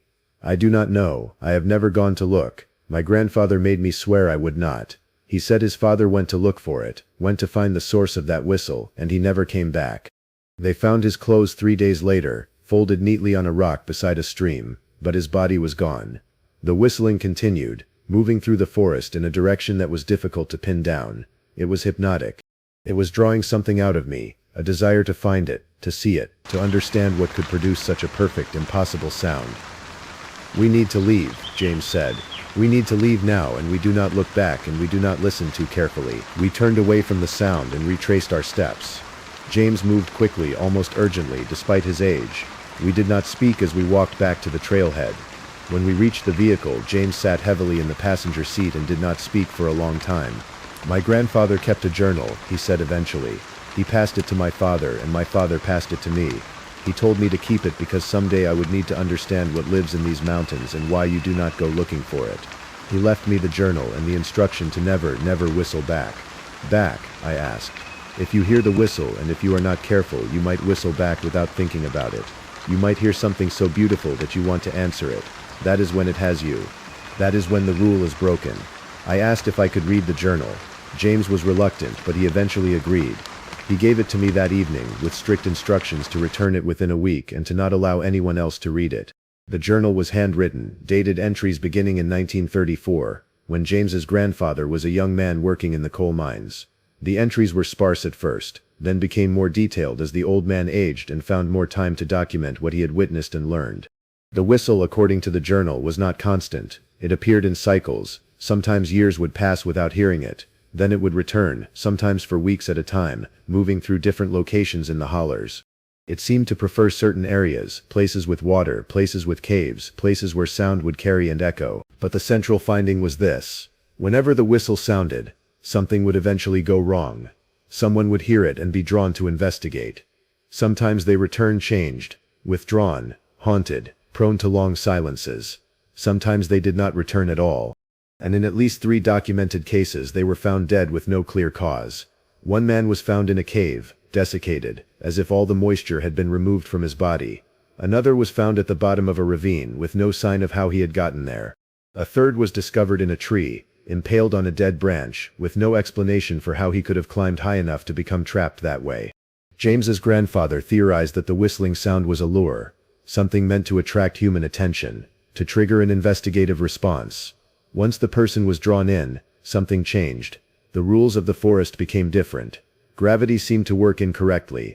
Distance became unmeasurable, and the person either died in the wilderness, or they escaped but carried something back with them, a trauma, a compulsion, a permanent alteration to their psychology.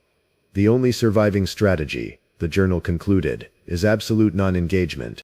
The whistle is not meant for conversation. It is not meant to be answered. It is meant to be heard, recognized and ignored.